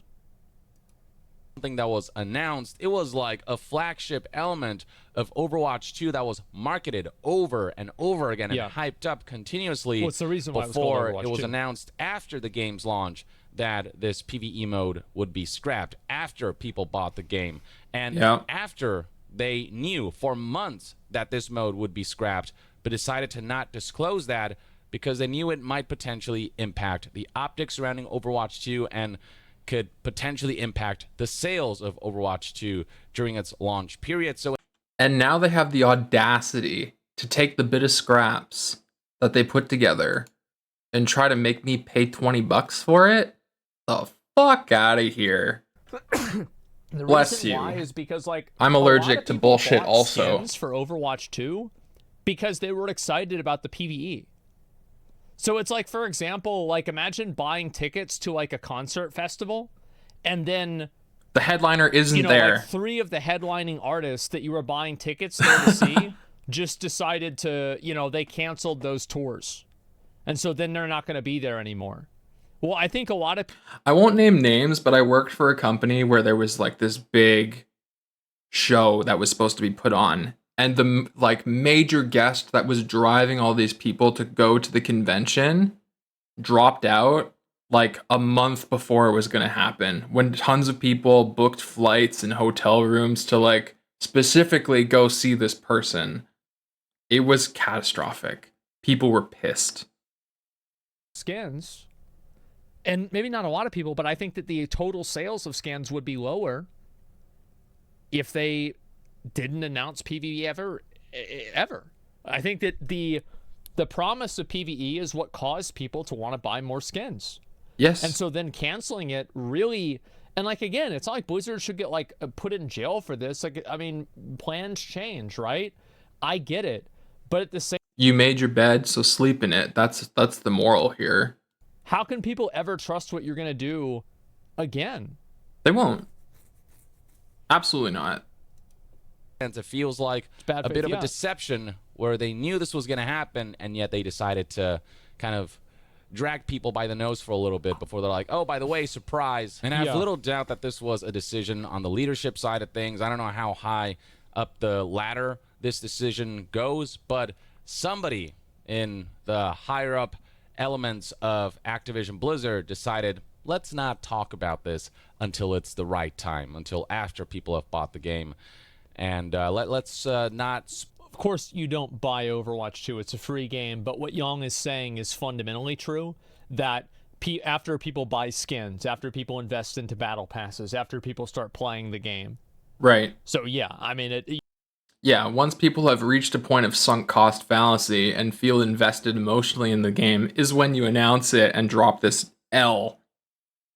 Anyways, as me personally, someone who spent a lot of hours playing Overwatch, close to 3,000 hours between 2 accounts, man, the one thing that would really redeem the game for me is if Overwatch came out with official tutorials for each individual hero, how to play it effectively. Think about it like this. In World of Warcraft, you can go through, what's it called? Something Isle. Let's say you're playing like a warlock. You go through this tutorial level where there's this character that tells you like, oh, these are the abilities that you want to cycle through. Now practice doing this, practice doing that. Like, tell people how to play Overwatch properly. Because nobody in Overwatch knows how to play Overwatch. They don't communicate, they don't coordinate, they don't do synergistic ultimate combinations. It's just a cesspool of rage monsters. It's the worst game on the internet and is being review bombed rightfully so because people have to turn to YouTube and guides to figure out how to play and what the metas are. And that shouldn't be how it is. They should hear it from the horse's mouth. That is the only W left for me that Overwatch could hand out, and they won't do it. Where's the profit in that? Why would they spend time developing a bunch of video tutorials or like tutorial levels? Yet, when the game first came out, they had one tutorial level for Soldier 76. So you could learn how to play Soldier 76, which is the most, basic FPS player character that you don't need a tutorial for. It's unbelievable. I have 4.5k hours in Overwatch, but as you said, I don't care about anything PvE, maps, or heroes. To be honest, I just want to play it to kill time. Awesome, dude. That's great. And I hope Who you're having asked? fun. There's nothing wrong with liking Overwatch and playing it. I think Overwatch it plays relatively well. There are a few things I don't like, but overall, I think it plays very well. It's a smooth game. It's well designed in a lot of capacities, and yeah, I don't have anything negative to say about it in that way. However, I was expecting for it to be more than just like a 5v5 hero shooter. Diablo 1, Diablo is one bad season away from being in the same spot. No, Diablo is like 5 bad seasons away from being in the same spot. And in my opinion, I think Diablo can release 20 bad seasons and people will still buy Diablo 5 because the core experience of Diablo 4 was not awful for enough people. It's like, for example, if Diablo 4 had canceled Nightmare Dungeons and they canceled the open world and they canceled the campaign. I just had to type, even though it's going into the void, Overwatch multiplayer is full of uninformed, aimless rage monsters. Nobody knows how to play the team-based hero shooter. Waste of time. But there's a lot less of them. Cosmetics and features, an ever-expanding, evolving, and improving game. This is the future of Overwatch. I think you forgot to mention the monetization elements that permeate the game and that in many ways corrupt the progression loop of the game and that sense of feeling like the game rewards you for the time that you invest in the game rather than just the money that you invest in it. There's just so much more stuff that feels like you have to pay for, and the fact that heroes aren't unlocked automatically for you unless you grind through the free battle pass or you pay $10 for the premium battle pass that will unlock and again, like, I have to say, like, as somebody who, like, I still think that Overwatch 2 is better monetization ethically, but, like, a lot of the people that play Overwatch 2, how many of you guys that play Overwatch 2 owned Overwatch 1?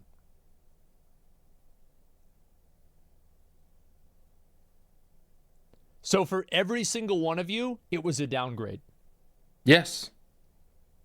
Correct. Like, it might be better for the long-term health of the game in, like, the next 10 years, but immediately it is a downgrade.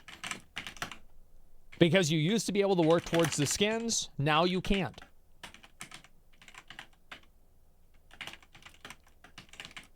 Those heroes automatically, combined with a lot of the coolest cosmetics straight up just being paywalled, being impossible to earn. There's no point calling it Overwatch 2. It's the same game. Also, Overwatch, I didn't know that it was actually paywalled for some of the cosmetics, because you used to earn through gameplay. So you can't do that anymore? I wasn't even aware of that. That's terrible. So the game is a downgrade. It's worse. That they managed to pull it back somehow, and that future content releases will really feel substantial enough where it'll rekindle my... I don't think that they're going to be able to recover this in 2 years. 5 years. Ever. Like, I don't think that in 2 years... Overwatch is now horrible. To recover any degree of credibility. Maybe 5. Like, I think that they, like, as I said, disagree. I think that, like, again, not gonna happen. That announcement killed hope. It killed the IP. Move this a bit. Passion for Overwatch, but for my part, as someone who played Overwatch 1 heavily throughout the lifespan of that game, it was like my go-to competitive shooter for a long time. Yeah, I think that there are more fans now of Overwatch. I got so committed. I tried to join a team so that I could play professionally. I wanted to be in Overwatch League. I was one of those. Like, I drank the Overwatch Kool-Aid. I took 2 cups. Nope, not anymore. Tired of the way the game keeps goading me into trying to spend more and more, and I'm just kind of tired of all of it. And I never felt that way, like getting goaded into spending more money, but like I think it's like all beside the point, right? Like, I spent a lot of time defending Overwatch 2, but don't get it twisted. Like, I don't know whenever I'm going to go back play Overwatch 2 again. I don't know if I ever will. I even thought about playing it today. Greener pastures. And I decided but against if they can bring it. it back somehow, you know, if they can really improve the experience, great. But I'm still waiting for that to happen. And the addition of story missions that are, you know, well made, especially where the cutscenes and the dialogue between characters is concerned, but ultimately isn't that big a deal, and they're fairly short. It doesn't matter. They're charging $15 for these story missions. The problem is that, like, the missions aren't long enough in order for people to justify spending the money in order to access them. And it's repetitive. Like, there's no, you know, whenever they did the Halloween event with Junkenstein, or what was the other one where you had to fight against, like, the robots going through London? Like, those were fun. Those were cool, but they were free. I would never spend money on that content because it was so short. It was so hard to get a group together that worked well. Trying to beat it on Legendary was, like, super hard and frustrating. I'm not spending money on that. Fans of the game. Scrapping the hero missions PvE, all of that makes it something that I don't feel like I have to tune into. It makes me feel like I can skip the story missions and just not be invested in all of this, especially when the story missions are not a complete package, but rather the first chapter of many. It's not a full-fledged campaign. It's still not a complete package. It is just the first episode, essentially. It's a joke. And they're going to charge $15, or I don't know if exactly $15, but they are going to charge money every 20 bucks time Canadian. they release new story content. This has been confirmed. As reported by Kotaku here in their impressions piece of Overwatch 2 Invasion.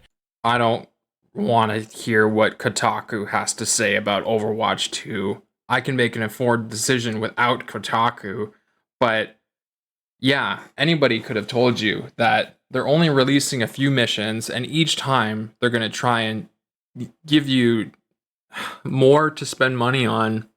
Also, I'm seeing legendary Sojourn skin, $19 value. Like, this is a complete money grab. I remember in Overwatch 1 when I decided loot boxes are stupid, skins are stupid.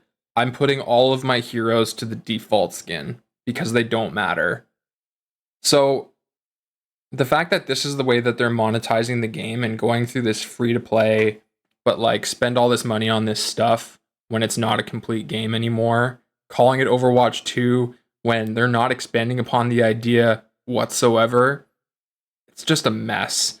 I even went and played their little like hide and seek prop hunt mode. Garbage. So dumb. Even they let you replay the events. Yeah, the fact that it's a limited time event really made me upset most of the time. It's like the only reason so many people would play them is because there was only so much time to earn the skins and you had to play those events and get the achievements, and then it was gone for like a year. Like, that sucked. More and more like Destiny 2, where it's I bet they want it to be. Necessarily free to play, Is it but rather free $400? to access. And if you really want the full breadth and depth of content, you do have to shell out money. Free-to-play players are not going to get the complete experience. And it'd be one thing if the story missions were really substantial and really rich in content, but we're talking about 3 story missions that are $15 in price. And the only thing that might make this bundle worth it, this Overwatch 2 Archives bundle that gives you permanent access to the Invasion story missions, is if you were planning to get the Battle Pass to begin with, because this does give you 1,000 Overwatch coins, which can buy you the premium Battle Pass. So if that was your plan, this bundle technically costs you $5. But given the bad will that's been generated by Overwatch 2, and given that... It's just so lame, bro. Like, this is so lame. I just...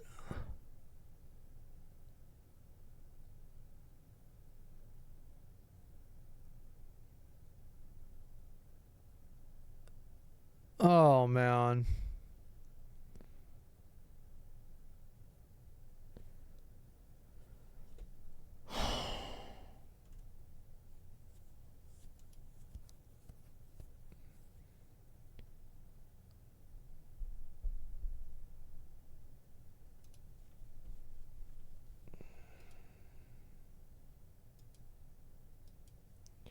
Like, it's like, it's just fucking, I don't even want to say it. I just want to sit here and just fucking, like, take it in. Even mind the story they said is free, and the story missions have tag as free missions, and they're $15 each. Well, whenever they said free, well, they are free. You just have to pay $15 first. But after you pay the $15, then they're free.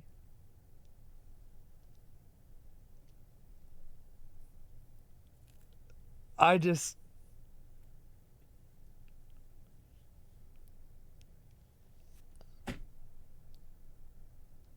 It's just like, it's just sad, man. At this point, I strongly suspect active sabotage. You know what? That would make me feel so much more safe and secure and good. Because at least if there was an active sabotage, that would mean that somebody out there has a plan. You know? It would mean that somebody out there has at least an idea of what's going to happen. Somebody is competent. The goal is to draw in more players, them locking the story missions, which is a substantial piece of content for this free-to-play game, behind a paywall. Just seems like a really tone-deaf idea. Impressions surrounding the story missions themselves range from, actually, it's pretty good, to, meh, they're fine. I bet they're great. But that's $15. $15 is a lot of money. Nobody says it's like earth-shattering. Nobody's saying like this is going to be what brings you back to Overwatch 2. But generally, there's a sentiment of, okay, like these missions do feel like challenging and fun, and the cutscenes are cool, and the story developments are nice and all that. But ultimately, I became so upset thinking about the downfall of Overwatch that I was hit with the sudden urge to just unload a toilet full of mess. Like, I had an allergic reaction in my stomach to how much this game makes me sick. It's so... It irks me to my core how bad Overwatch 2 is. Means to you. Battle Pass. You have to grind for them through the free Battle Pass or fork over $10 for the premium one, which grants you immediate access to the newest character. Legendary skins, which used to be found in loot boxes you could either earn or pay for, are difficult to get now without forking over money. Best skins, often shown in the trailers for new seasons, are only available for purchase in the in-game store. And every new set of story missions will need to be purchased in order to access them. The game already feels way too monetized as it is, and the fact that they're just adding an extra layer through substantial content that's not just cosmetics, but rather a substantial aspect of the game, the story missions, the fact that they're paywalling that, like that is gameplay affecting stuff right there. You know what I mean? It's experience affecting stuff, and they're going to do it. Yeah, it's like you're paywalling actual gameplay content. The game content that people actually care to play. Because, yeah, you're giving a game away for free? That's the least valuable part. The number of modes when I logged in and calling it competitive when it's clearly just like they have a quick play mode, but it's redundant because everybody plays the competitive mode so that you can try and earn rank and rewards. But there's nothing worth earning unless you pay money for the battle pass, which is an additional cost separate from the story missions. Like, it's all just a joke. Come on, and for them to do that every time, however much they're going to charge for these story missions with new releases. I imagine it's going to be $15 every time, but I don't know for sure. Like, come on. And yeah, these story missions, they aren't that long. They're like... I was going to say, if they're anything like the story missions we've played in the past, you spend 20 minutes going through it. But, it's actually more than 20 minutes because there's so much replay value. You can play on the different difficulties, and maybe you want to try this hero instead of that hero. Because they're probably going to say, like, this mission had, Tracer, Reinhardt, Soldier, and Mercy. So each of you pick one of those characters and play through it. Like, it was just annoying. Consensus has been, so an hour and a half experience tops. California? And yeah, there are multiple not. difficulties, and you can challenge yourself by tackling them in the hardest difficulty, and that, you can potentially get more hours out of it, but the base experience of, you won't get more hours out of it. You'll get an hour. About an hour and a half worth of gameplay. Jesus. And even when it comes to replayability, some would argue that the replayability is questionable. As for what other outlets have been saying about the Overwatch 2 story missions, well, here's Digital Trends, who said that the missions did live up to the players' expectations, even if it still feels like we're only getting a part of a greater whole. It does not... Yeah, Here's the thing. If you're an Overwatch fan and you want the story missions for the sole fact that it's going to reveal some elements of lore within the Overwatch universe, a bunch of streamers are either going to have some sponsor who allows them to pay for it, or they're just going to pay for the content. They're going to broadcast it. All the cinematics are going to be on YouTube. Wait for them to come out on YouTube. Don't spend the money. Please, for the love of God. Don't give Overwatch 2 money. It's such a joke. Piece from .esports. They say that both fans of Overwatch lore and FPS players addicted to a challenge will find a lot to enjoy with Invasion's missions. Again, the content itself is not bad. It's just not substantial enough to justify the price point.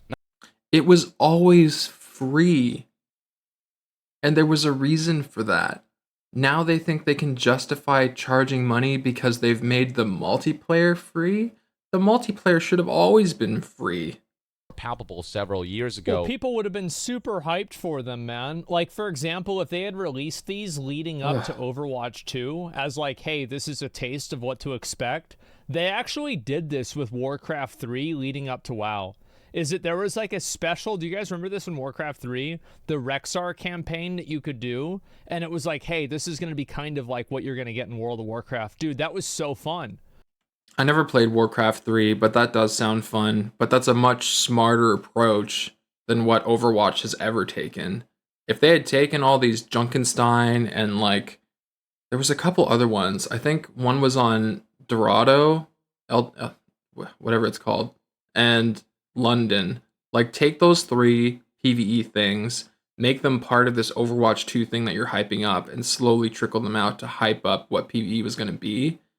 But if you're going to cancel PvE, don't change Overwatch to Overwatch 2. Add some maps, mix around the gameplay, lock a bunch of stuff behind paywalls. Like, it's all just L. Now nobody likes the game, and this random Hollow Cure fan game has more players in it than Overwatch does. Overwatch fell off so hard. It's unbelievable. Moon. Experiences at the missions themselves are a whole lot of fun, but there is the shadow that looms in regards to the hero missions that aren't made up for by the story missions, because nothing in these missions is truly revolutionary. They're fun and all, but nothing groundbreaking, nothing earth-shattering, nothing worth saying now's the time to play Overwatch 2. Yeah. Nothing to make up for the fact that, unfortunately for Invasion, its arrival among the greater context of the Overwatch 2 PvE's long-standing saga, referring to the hero missions, makes it feel perhaps more important than it could possibly ever have lived up to. The frustration of going through the missions on a higher difficulty won't provide any satisfaction to the player. So if you care about the cinematics, go watch them on YouTube, and you'll have saved yourself $15 American. Arbitrarily to make people want to buy the next one. That just sounds like fucking garbage. Yeah. Like, what the fuck are we talking about here? You're asking people to spend $15 to play 30 minutes of a content, or an hour and a half at best of content, and then you're going to take it out of the game later on for no reason. There's no reason to take it out of the game other than to create FOMO, and then make people spend $15 again? Like, what the fuck is going on over there? Like, whenever you actually explain it, this isn't a dick in a salad. This is a salad of dicks. I think he saw my comment. I was like, perpetuating dicks in salads.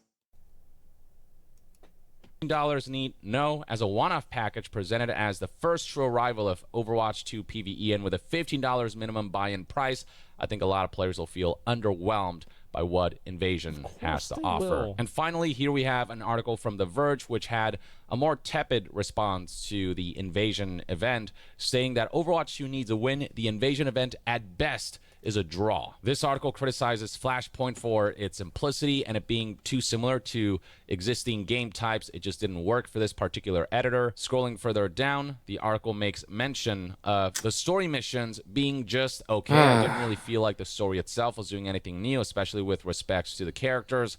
I returned to this game over and over specifically because of the characters. I'd hoped the missions would offer me some new nugget to latch onto, and it didn't. Now, it is clarified here that the story missions aren't bad, which is what everyone's saying. Nothing about the story missions are...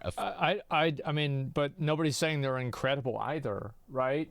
It's like the PvE missions have always been just fine. It's something to do for the sake of it, but it would never, for me, would justify money. I would never spend money to play that. It was always free. Marius in the inn, is it? It's just it's not as good though, right? Yeah. Just not wasn't there. Diablo 4 story? They're neat, they're fun. They're a nice little thing to go through if you're still playing Overwatch 2. They're actually a pleasant, if ho-hum experience, exacerbated by the fact that I was playing with bots. But 3 20 to 30-minute missions that essentially repackage the typical Overwatch quick play experience in admittedly gorgeous new locations is a tough buy for someone looking to fall in love with the game again, especially since you have to pay an extra $15 for it. Yeah, these same sentiments you can see are echoed over and over and over again by new. What makes the $15 so painful is that you know it's not going to be the last $15. It's perpetual dicks in the salad. A salad of dicks.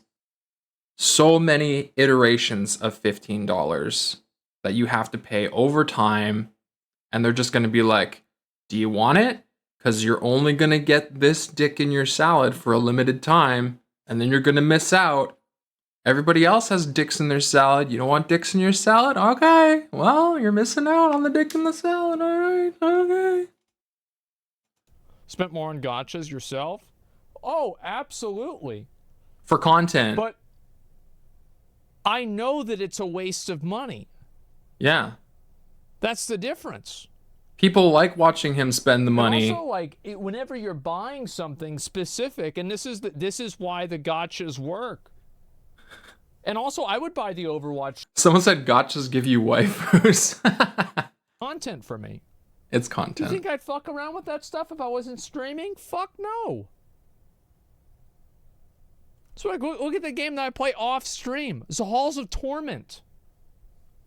I'm playing Halls of Torment off stream. I'm not sitting here fucking spending money on gacha games. I do the dailies, but that's about it. At $10 value offered by the fact that the what is Halls of Torment package gives you 1,000 coins to buy the next battle pass, makes it technically a $5 expense for this individual. For $5, this person's like, you know, it's a tax yeah, off. for $5 it was worth it. Some people did me. have a great time with the character interactions, the game cutscenes, and all that. But gameplay-wise, it may not appeal to players who aren't fans of hold out the spot and defend waves of attackers, which is what the entirety of the gameplay ultimately comprises. There's no fascinating and cool like level design stuff per se. It's more about the set pieces and the cutscenes, the character so interactions. It's kind of like a PoE. PoE. The bombastic nature of the expanded levels and all these things, which might satisfy some, but for $15, it's certainly not going to satisfy. It's not gonna. I don't think it brings anybody back. Nope. I don't think anybody sees that like a mission like this. Maybe somebody would come back to play a mission for like their favorite character. Maybe. Like, I'd say, like, maybe if they had a Reinhardt mission or something like that, I would be more likely to come back. But I probably wouldn't do it. Reinhardt is cool. The masses. Others complain about the length of the story missions. Are fun, but they're far too short. I completed them in a couple hours, and they don't leave much incentive to go back and play them again. Replayability is, in fact, called into question. I'm happy with 1,000 credits and Soj skin, though. So overall, I can't complain. So again, those who are existing Overwatch 2 players and are still going through the battle passes and are going through the grind and are just looking for more reasons to keep them engaged, like, it'll serve them well enough. But for everyone else who have fallen out of Overwatch or for a community that's still upset about the way they handled the hero missions and are looking for some kind of redemption, it doesn't seem like this is quite it. And I suppose only time will tell whether future story mission releases and content releases and updates and events. Well, it's never going to be building towards a greater whole.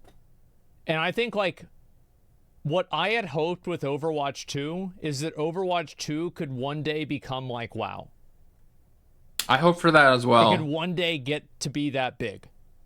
But it didn't. Like, it's like open world, you're seeing other players, there's open spaces, you interact with other people.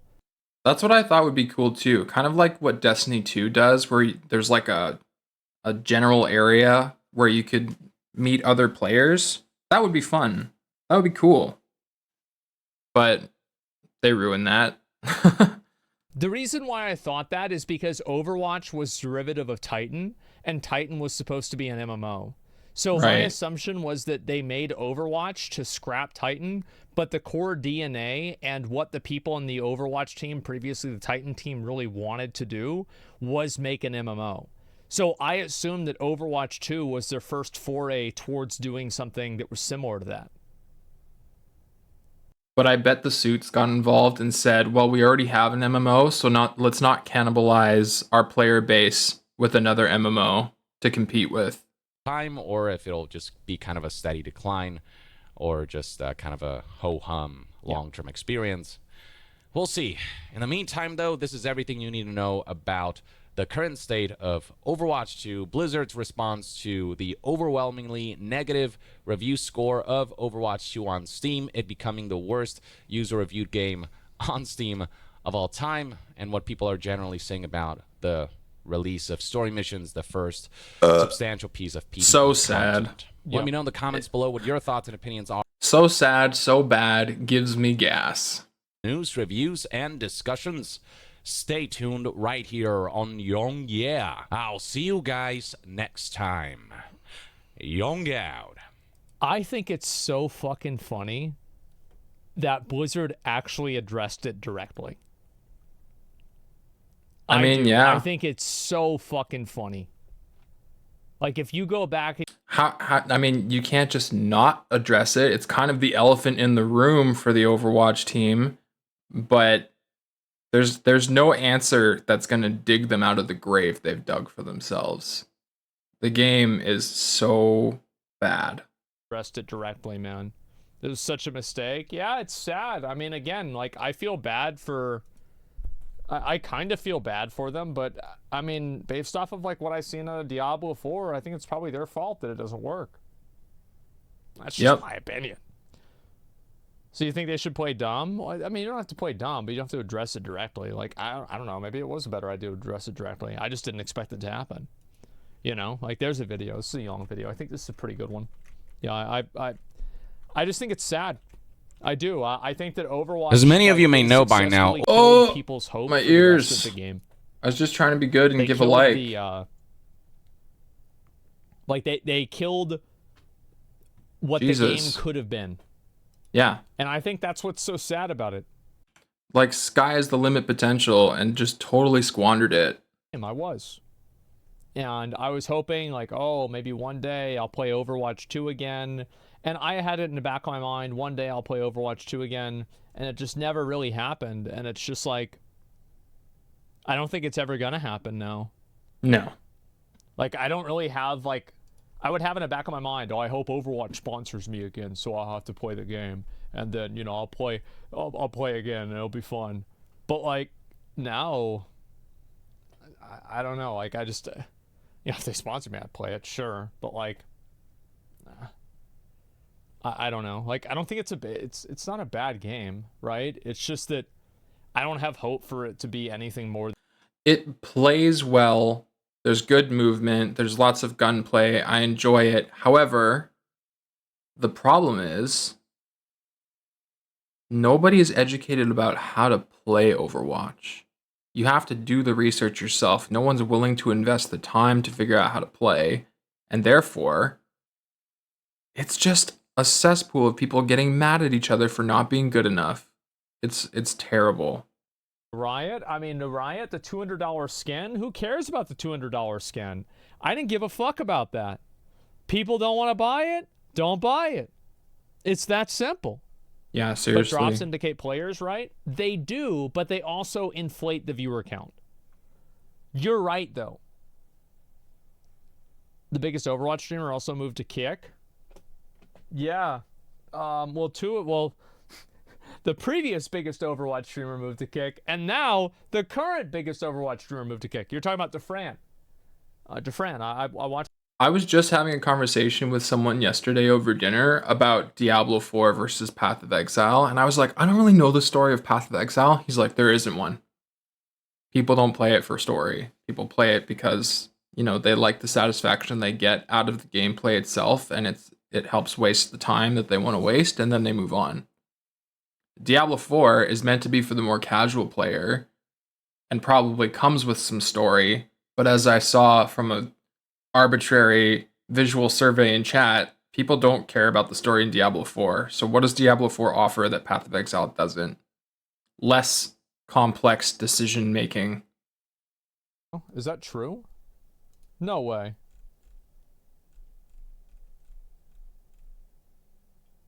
It's 1.7, but still.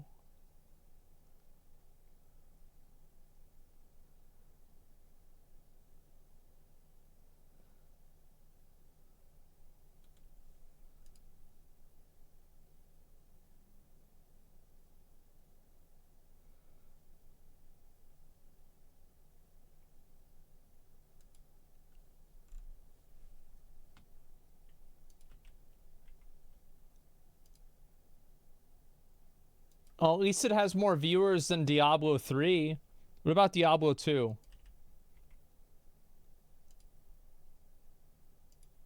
Okay, well, it's got a little bit more viewers. All right, all right. Maybe just Diablo's dead.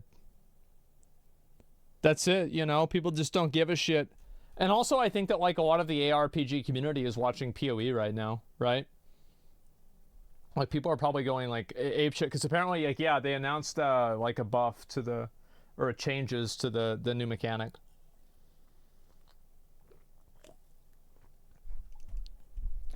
Uh, 10 a.m. in the morning, low views equals dead game.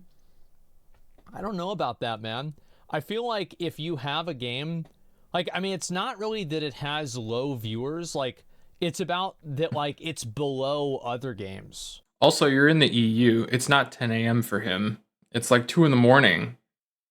It's below Final Fantasy 14, and Final Fantasy 14 is even more unwatchable than Retail WoW. It's below chess. It's below Halo Infinite. It's below, like, this Pokemon anime world. Yeah. And that's not very good, man. It's position that matters. Same way you felt about Overwatch 2 become open world and next gen. This is the thing that I hope in for Diablo 4. They would take the best parts of Lost Ark and PoE and push ARPGs further, but It's kind of funny how ASMR does so well. When you know in reality, it's just kind of like bedtime porn. Kind of merged the two games, but it was like a, you know, like whenever, who was it? Gohan and Trunks, like, did, like, the fusion thing.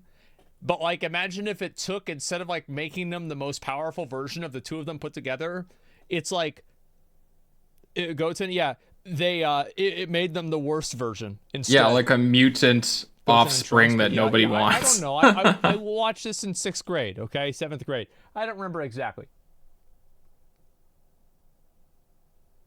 Let's see here. Over the last 2 days, I have put in 20 hours into Path of Exile. That's a good start.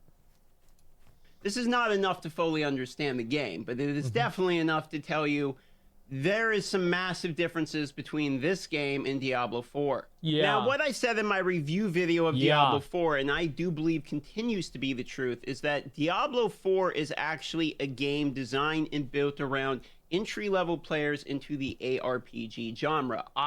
It's built for people.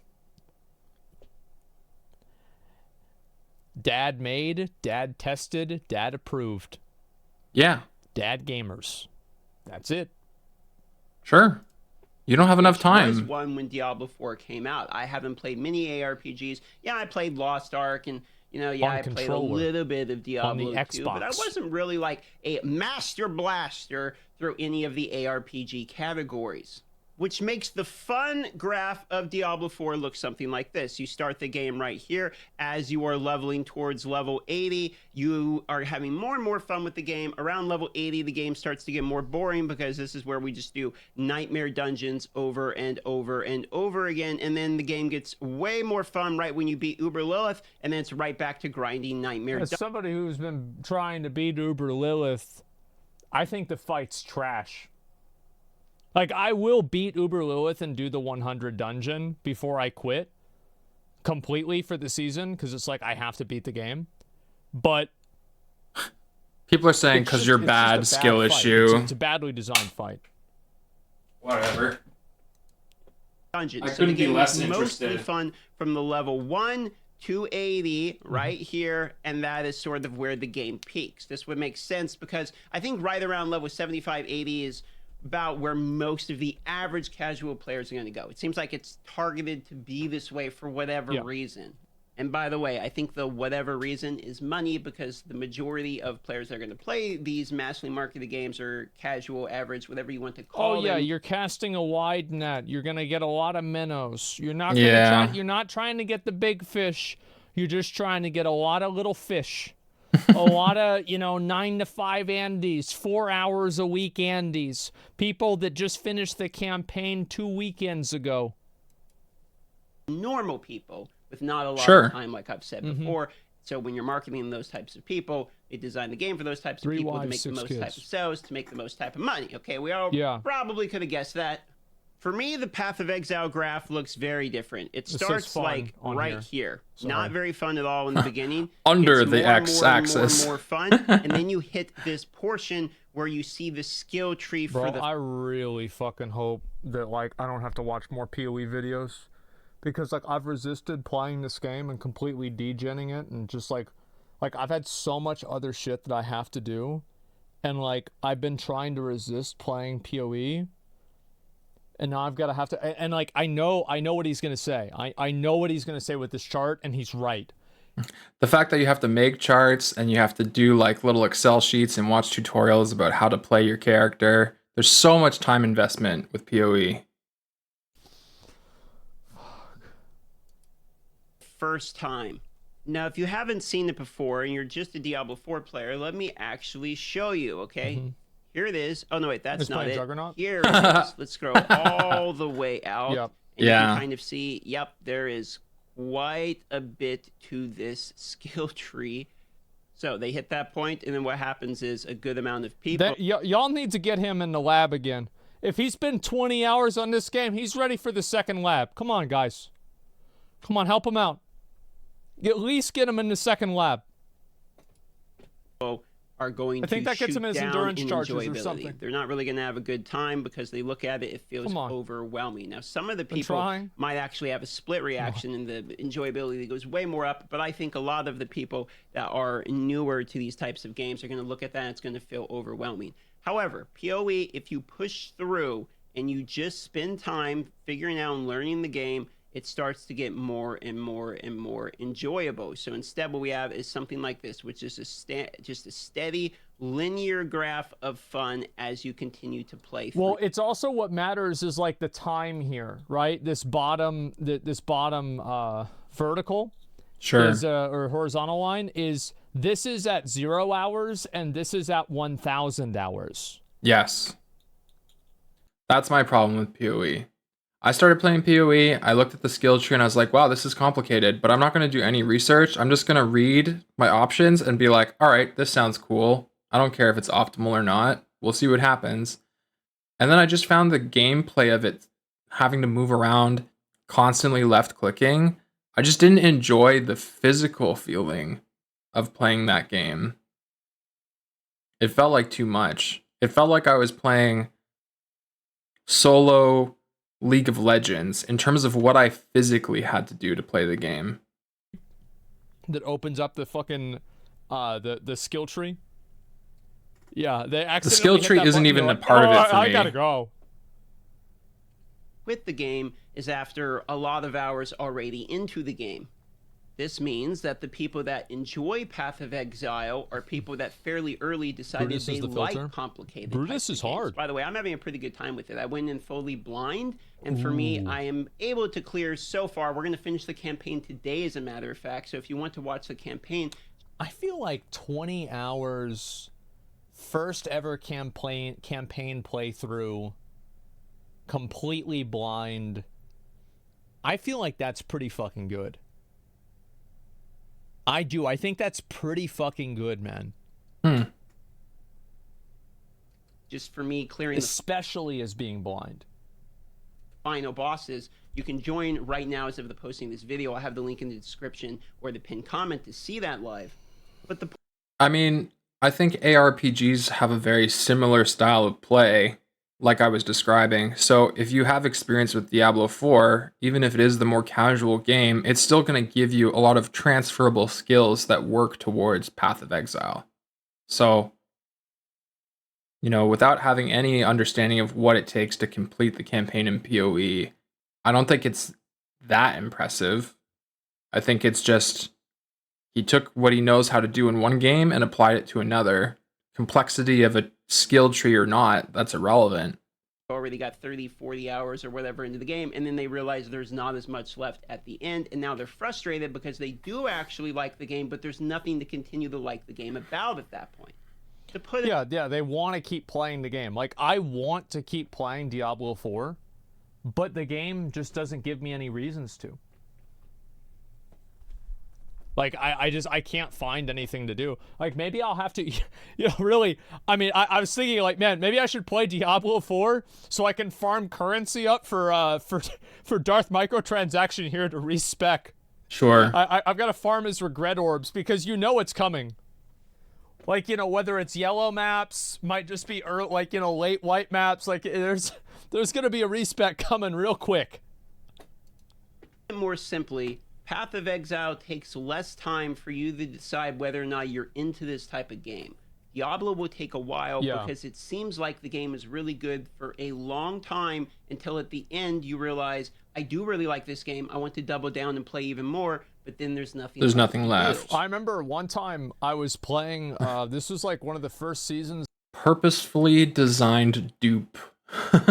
And I was like farming Cortex. So like this dude, he gave me a Cortex map off stream. Like I was taking a break from stream, and he gave me a synthesis. Yeah, well, was it synthesis? Synthesis. I think it was the league. Maybe it was. I don't remember. Anyway, I was playing the game, and like my character was fucking cracked. Like I could farm Cortex like it was nothing. This dude gives me a Cortex map. Straight up gives me one. He says, "Bro, I farmed 40 exalts in the last day farming these maps. I watch your stream. I'm going to give you this one, and I want you to pay me back whenever you realize what I gave you." I said, okay. I run the Cortex. Never paid him back. I drop a bottled faith on my first fucking clear. And I said, I looked that bitch up, and it said 11. I said, what the fuck? And so I go and I start buying these like fucking crazy. And then the worst thing that happened is like, so my girlfriend came to visit and I stayed up all night farming Cortex. And then I had to pick her up. And then I woke up and I was about to I remember I was going to get on the computer. It was Izzy. I was going to get on the computer and she went like, eh. And I was like,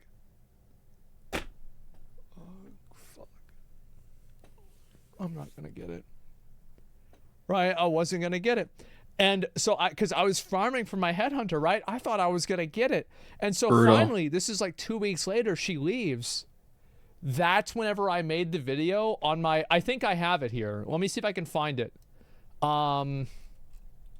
Fuck. Okay, let me see if I can find it on my likes. Because I remember I recently saw somebody brought it up to me. And let me see. It was the video where... fuck. Where is it?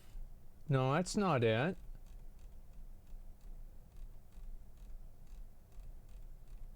Shit. I can't find it. Because I recently liked the video because I wanted to show it on my stream. Fuck. Well, it's whenever I got my headhunter, okay? Oh, here it is. Here it is. So finally she leaves. She finally leaves. And I came back like 2 days later. Okay, here we are. And I spent all of my money, everything that I had, on ancient orbs. And I said, fuck it. I'm going to go for broke. Yep. I either get it or I don't. And then? Nemesis. All right. And I recorded the attempts on my stream. Do you still have a girlfriend? No. But I do have a headhunter. You're gonna see it. Pros and cons, you know? I thought I was gonna have it by now.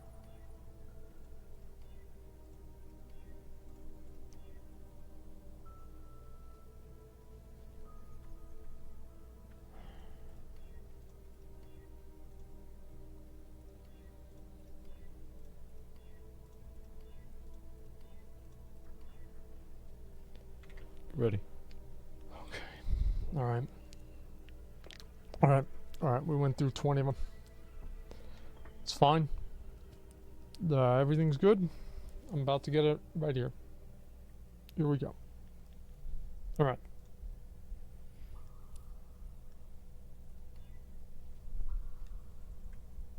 Hearing this game looks so cool. Yeah, it is. I didn't even want to do it. I was so upset. I spent all of my money, everything I had on Ancient Orbs. I said, I'm going to try to go for it. And if I make it, I make it. If I don't make it, I never deserve to have it.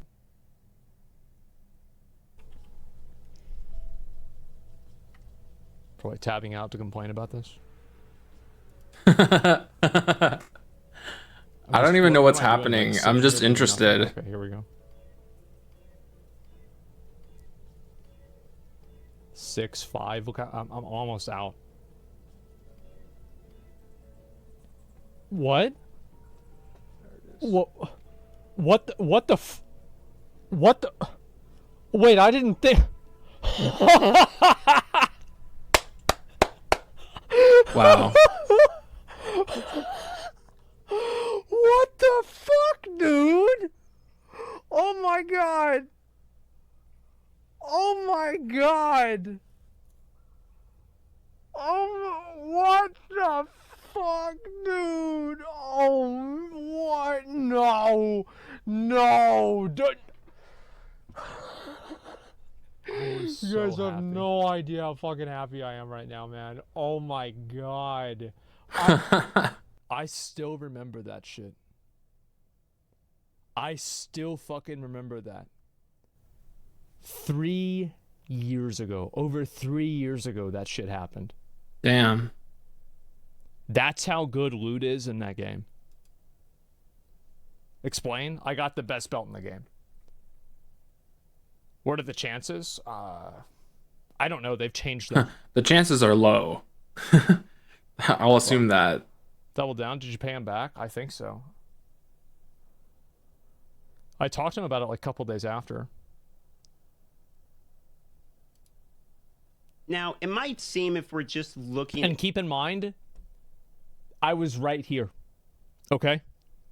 That's what made me think of it, is the chart. I was right here at the chart. Max time, max fun. Wow. What makes the belt good? You know how like different monsters have like different powers? Whenever you kill the monsters, you steal all of their powers and they become your powers. And it stacks. Whoa. So like your character just becomes like faster, stronger, better. Like just it does more damage. It's harder, like, better, imagine, faster, stronger. Doop. Cool. And there was like different techniques because like the perma, no, it was like for a period of time, but then you would get these gloves that were like self-curse gloves. So it was like I'm mostly watching this for my own research to be like, do I ever want to play PoE again? And like part of me is thinking yes. But still, Baldur's Gate 3 is like the love of my life right now. It's so good. We got to continue the Dark Urge playthrough. Fucking crazy. At this graph right here, the Path of Exile, and what I'm saying is the superior, more fun game, but that's actually not quite my point. You see, the drop-off here is actually fairly significant for people in Path of Exile. I do think Path of Exile, if you are a hardcore ARPG enjoyer, has a lot more content to do. I don't think anyone could really argue otherwise. However, the mass amount of people that are going to enjoy that style of game as compared to what I believe is a game designed for the average person is very different. The problem therein lies in the actual content itself. Diablo 4 is going to blow up much bigger and die a much quicker death, whereas Path of Exile... Well, because they've put way more marketing into it, too. Like, PoE has the strongest marketing, but the most limited marketing. You don't see commercials for Path of Exile.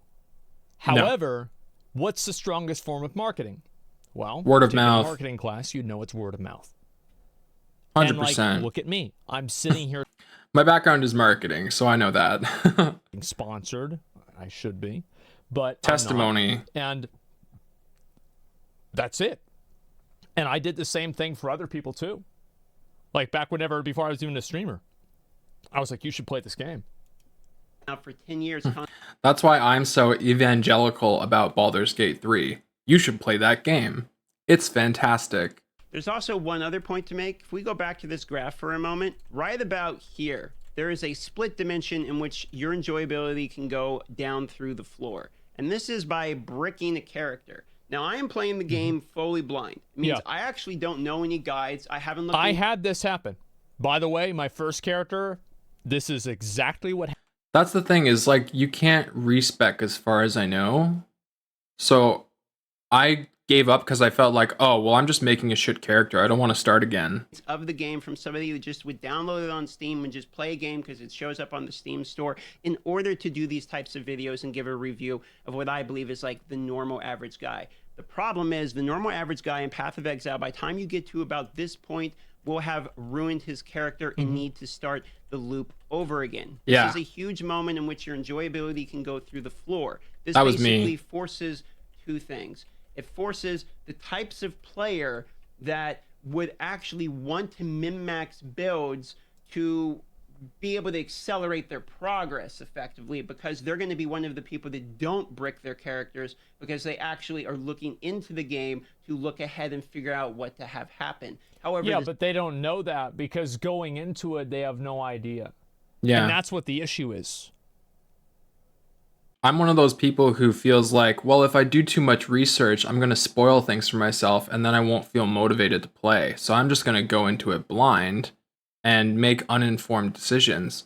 But then I reach a point when I'm like, oh, I made a bunch of wrong decisions. I don't want to play anymore. Because it like they don't get to the point to where they get hooked. I wish they would let you respec before you finished Uber Lab, or at least before you finish the campaign. There should be a respec. That would be nice. Second portion that would have of kept this me is playing. That dilutes the amount of people on the planet that will enjoy this style of game, because not everyone wants or has the ability to do that in these types of games. That's the thing, is like Path of Exile to me is the de facto ARPG.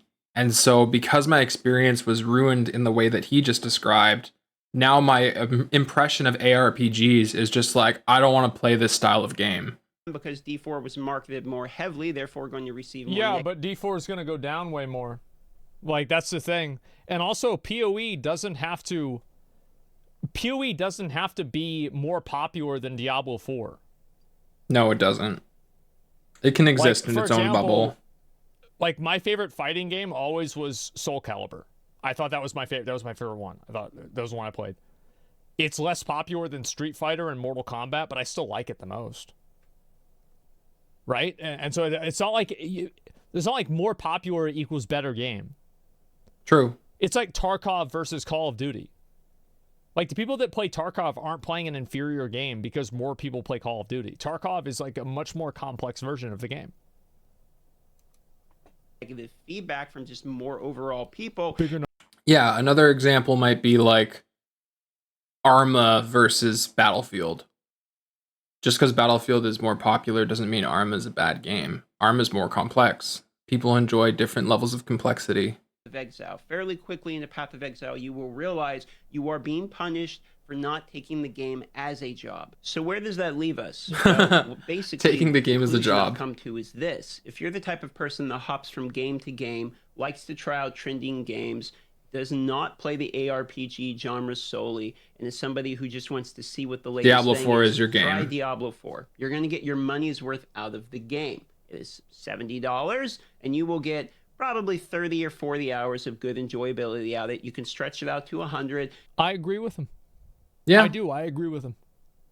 I think that you will probably get that much enjoyment if you're a casual gamer. Sure.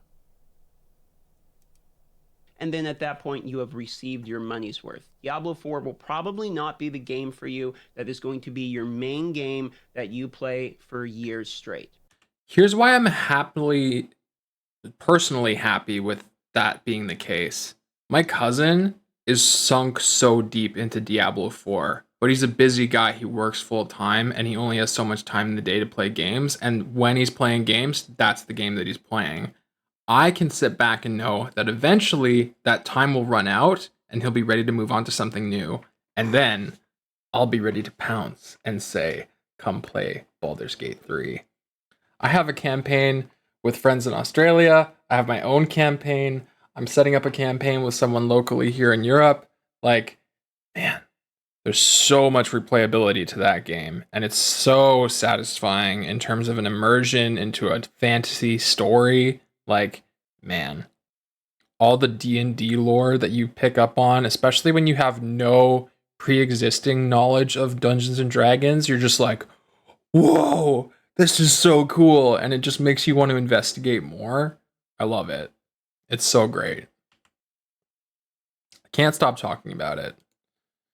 Oh, just in time for him to take a phone call. Oh, well.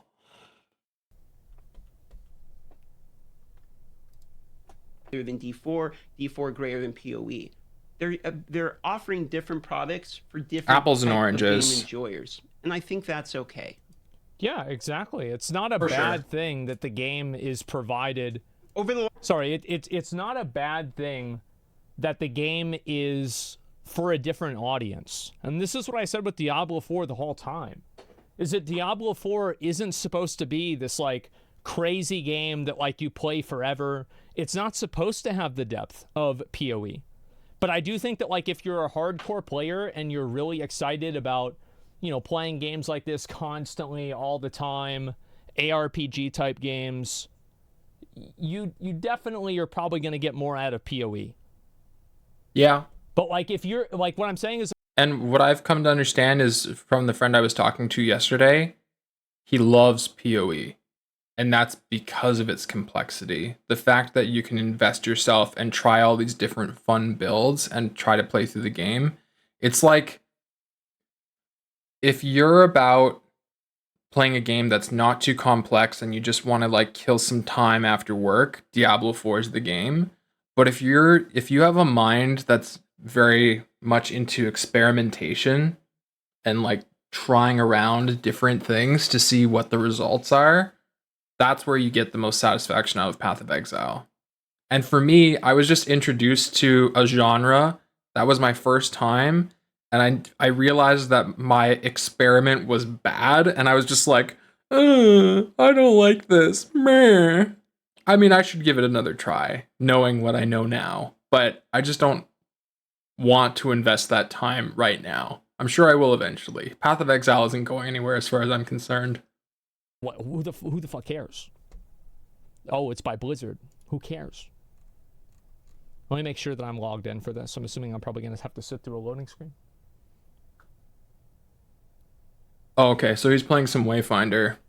I should have done this earlier. Or no, maybe he's queuing up and there's still content. Yes, there's a queue. I would have never... I'm curious about this Wayfinder game. I don't know who this is, who made it. But it's this new MMO that's come out, and I'm seeing these long queue times, and I'm wondering if it's due to a lack of servers. It's early access.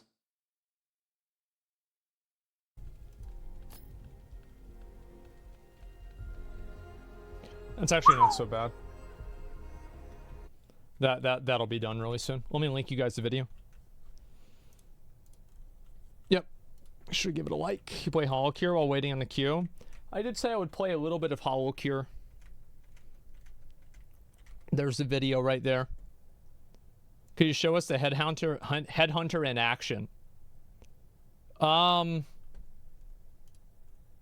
Yeah, sure. Excuse me. That's probably where I'm going to end up cutting off the stream. Just so that I don't give a loud sneeze at the end of the podcast. But...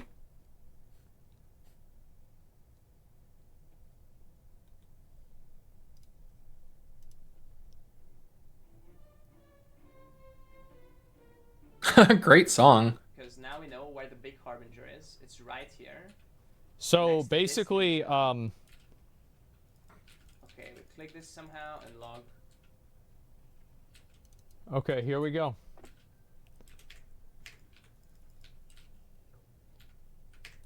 Okay. Mm. I don't know if the client can handle this. We're off. All right, here we go. We have 1 buff, 2 buffs, 5 Oh. buffs. Okay, here we go. We're off. Frame dropping. So that's literally his character. His character is that big. It increases your size too. So I'm gonna try to pay attention to actually killing things. That's his character. I'm gonna have to keep loot on. You become God. Now, obviously, this is like super juiced and like I can click the legions. not normal, but this is what's possible. Okay. He's off the This is screen. the greatest ARPG. Okay. You can just see his kneecap. He crashed. Okay. Yep. And like, how much health does he have? He has a total health of 300,000. Holy That's just the shit. shield. Wait. 2 million shield? Oh my god. What is this game?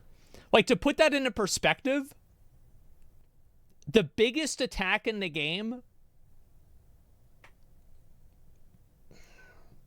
Wow. 60k?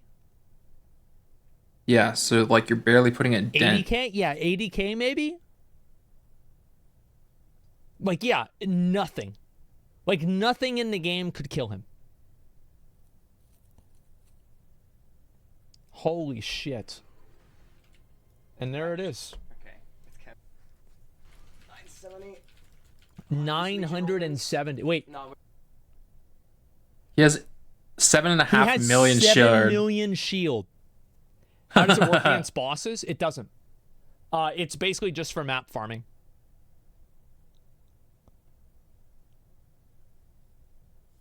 Headhunter makes PoE look like Vampire Survivors? Yeah. What would happen if you game crash in the game while fighting mobs? Usually you get taken out of the game in time, but sometimes you don't, and you know, then maybe you could get killed. I don't know. Yeah, 7 million. So like this, and it's all because of the belt. They capped the size and changed monster mod since that league, so you can't reach that anymore. Yeah, no, I know you can't do that anymore. I'm fully aware. Yeah, I know how it is. That's so funny. You know, if it, so your character doesn't grow as big anymore? Well, that's probably good. I mean, it was kind of ridiculous, right? Hassan's take on Starfield posted on the subreddit is hilarious. Oh my god. Oh my god. This... Not surprised I asked you to wait? Yeah, I know.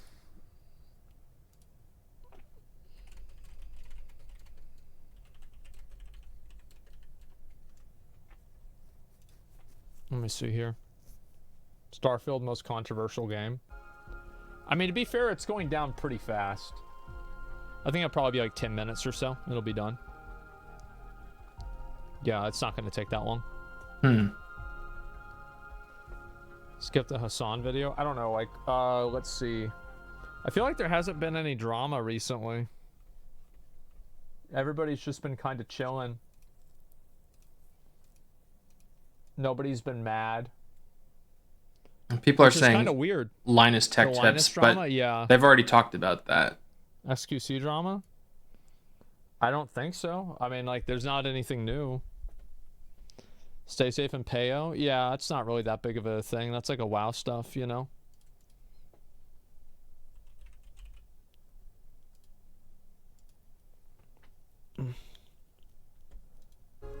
Same all drama for hardcore? Yeah, exactly. GG reintroduced a mod that killed my AG and PoE. From the I don't like it, it's shit. Oh god. Yeah. You recommend this game? I think it's good. I like it. I mean, I'd just, you know, try out the game. Just watch it for yourself. I'm so ready to gloom. Yeah. Hmm. I saw that people were mad about like Soda made a deleted tweet about streamers trying to like get viewers and stuff. Bro, people were in their feelings about that one. Oh my god. I mean, here I am streaming a stream to try and get some viewership. So I mean, you know, it is what it is.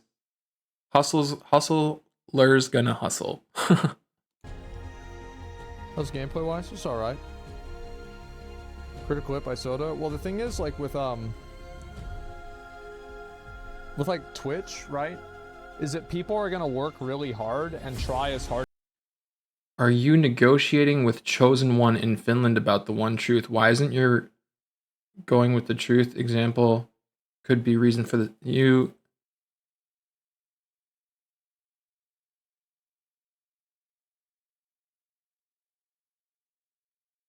What?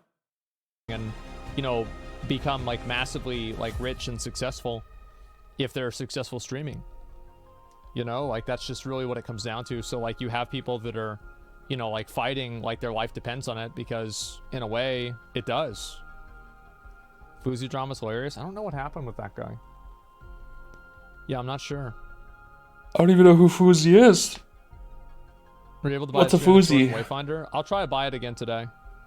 Like most streamers? So I don't know. I mean, like I don't know about like most streamers or anything like that. I mean, I think everybody, for example, cares about viewer count for sure, right? Yeah, it matters, but some people care about it more than others, and it's just like whenever that becomes the defining reason why you do content, then I think the content does get diminished. And that's like kind of a problem that I would say that that streaming has had for a while. And it's why Let's see how many people click on that. I'm curious. I feel like streaming has like kind of stagnated in terms of like creativity because people don't want to be creative or create something that's creative. There's no creativity. It's just about whatever the meta is, if you want to call it a meta, and, you know, piggybacking or riding the coattails of others who are more popular. What choice do you have when it's a massive sea of people and only so many people can kind of like win the majority of eyes? There's no even distribution. There's just do what you can to get noticed. So it is what it is. Onto like 20 or 30k viewers. And I would lose a huge amount of viewers. And I remember like a lot of people in my stream would get mad at me. They're like, oh, you're killing your stream doing this. Like, why aren't you playing more Final Fantasy? Look how many viewers you lose. Because it doesn't matter. I think that it's a big problem where like people perceive high viewership with good content and people perceive low viewership with bad content. That's just not true. The problem is that like I think the problem is I think people will sense a bias because I'm a low view count, Andy, but I'm not paying attention to the view count. I'm just paying attention to the fact that is there anyone who I'm interacting with, and do they care about what I have to say? If not, it is what it is. I'm still enjoying myself, but I would like to cater to an audience that vibes with my type of interests. Like, for example, like collabing, for example. Like, you can't collab. Like, smaller streamers, it's really hard for smaller streamers to be able to collab or seek a collaboration with a larger streamer. They think there's some ill intent. Everything through the lens of viewer count. Right. So, like, there's plenty of people that, like, on Twitch, like, I would want to collab with or whatever, or do stuff with that don't get as many viewers, and it doesn't really matter, right? Like, who cares? Because if it's good content, it's good content. But people look at everything through that one specific lens. Yeah. And that's it. This person doesn't have viewers, so therefore they're not a good streamer. Screw this. I'm not going to watch. Like, that's the mentality, for sure. It's weird that you say this, but when a game is doing well compared to itself, but doing bad compared to others, you call it dead. What? Well, what? I don't know what you're saying. Like, I'm talking about streams. I'm talking about a game. Yeah, I'm talking about a video game. It's weird you say this, but when a game is doing well compared to itself... So, do you think Kai Subathon was the last compared to best others, content in Twitch's recent history? I thought that Kai, like, almost burning down his house on 4th of July was awesome. That was really entertaining. Trend chasing tends to be a vicious trap. It's true even outside of streaming. Yeah, I think so. Choosing to watch a game is different than picking what streamer to watch within the game category. Yeah, well, I mean, I'm not really gonna get into that. But like, all I'm saying is like, so streaming is like, people care a lot about viewer count too, because viewer count is like what, like on Twitch, viewer count is the deciding factor that basically everybody aggregates streams by. Yeah. And I think it's rather sad because it's not indicative at all of the quality of the streamer or the content that they're making. But it's very quick in the same way that a game rating is, as we were discussing earlier. The fact that the viewer count almost acts as a rating. You have a bad rating, and therefore I'm not even going to try you. But there's also just so much choice that it's kind of left up to the viewer to find a metric of measurement to decide how they want to spend their time while on this platform. So you got to go with the majority, right? It's a mob mentality. I think it just depends. I think people that have like that mindset are probably just as dumb as the people that have the mindset that better viewer count equals better streamer. I do think that there is a I think there's a trend of like generally better content gets more viewers. Like, yeah, for sure. But I think there's a lot of nuances to that that kind of get ignored. What Kai did in 4th of July could be seeing something that you saw in Idiocracy. Yeah, and the movie was great, so that's why I liked watching Kai do it. Yeah. Pretty much. Good point.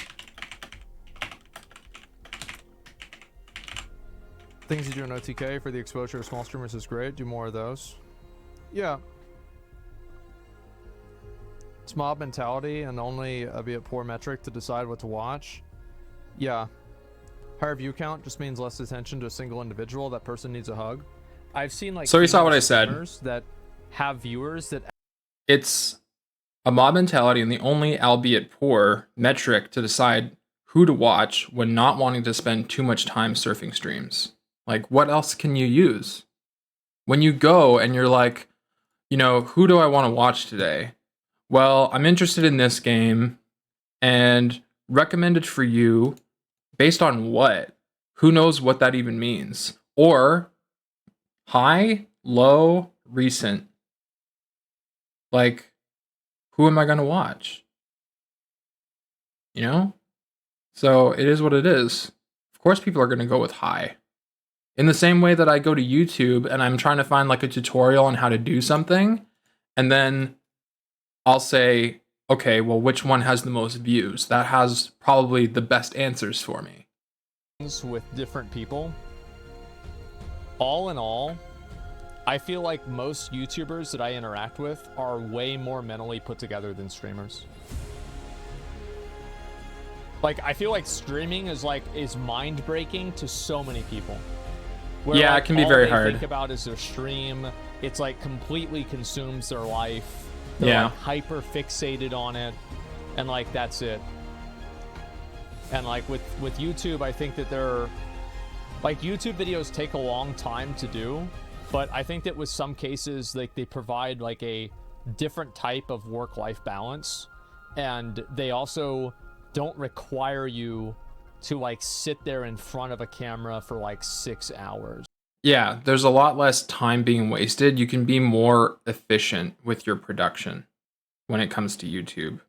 But I mean, streaming can also be done in tandem with YouTube, but it is all consuming. For me, it's like, well, here's my day. And, you know, the wifey's out. What am I going to do with my day? I mean, I'm probably going to play games, or I'm going to look up content that interests me. Why not try to spin it and turn it into things where I'm having a conversation, a slow-paced dialogue? Because I'll download this, I'll put it onto my YouTube, people might come across it and have comments to make, and then open a dialogue and start building a community from that. That's how I see it. Like, for me, it's not about how many viewers I have right now. It's about how many like-minded people can I reach over time so that I can have these open conversations and socialize, you know, parasocially, but still, like the ability to try and create something in my own little ecosystem. That would be nice. I get like my insight into it. Whereas like on YouTube, like, yeah, I do really well on YouTube, but like, you know, comparatively streaming, you know, like there's less people that stream and bigger fish, smaller pond, right? So yeah. Smaller pond. It's still a pretty big pond. My friend would stay up streaming to one person all night, as long as they're happy. Yeah, why not? As long as they're happy. I'm happy. I'm just It's kidding. attention brain rot. It's one thing for people to get like your content center, for people to like you and constantly be telling you you're great. I think it's also the opposite, right? There's lots of people who go on my channel and write scathing comments and are like, fuck you. It is what it is. It's the internet. Don't care so much about what people have to say negatively, unless it's constructive. But most of the time it's not. Certain kind of reaction. So I think that's way different than like on YouTube, where like I read some bad comments and it's like it pisses me off. Like I don't know how many times like I'll read comments on YouTube and they'll be like, oh, whenever I get up, I'm gonna ban these people from my channel. But by the time that I get up, then it's like, who cares? I don't even care about it enough anymore to even log on to do it. That's right. Like, it doesn't matter. Like, whatever, they're gonna say what they're gonna say. Fuck them, right? But Free like speech. With Twitch, you have to deal with it immediately, and you have to deal with it like you know, it's a big word, extemporaneously, right? Like as it happens in real time, right? Wow. And let's learn something today. Extemporaneously definition.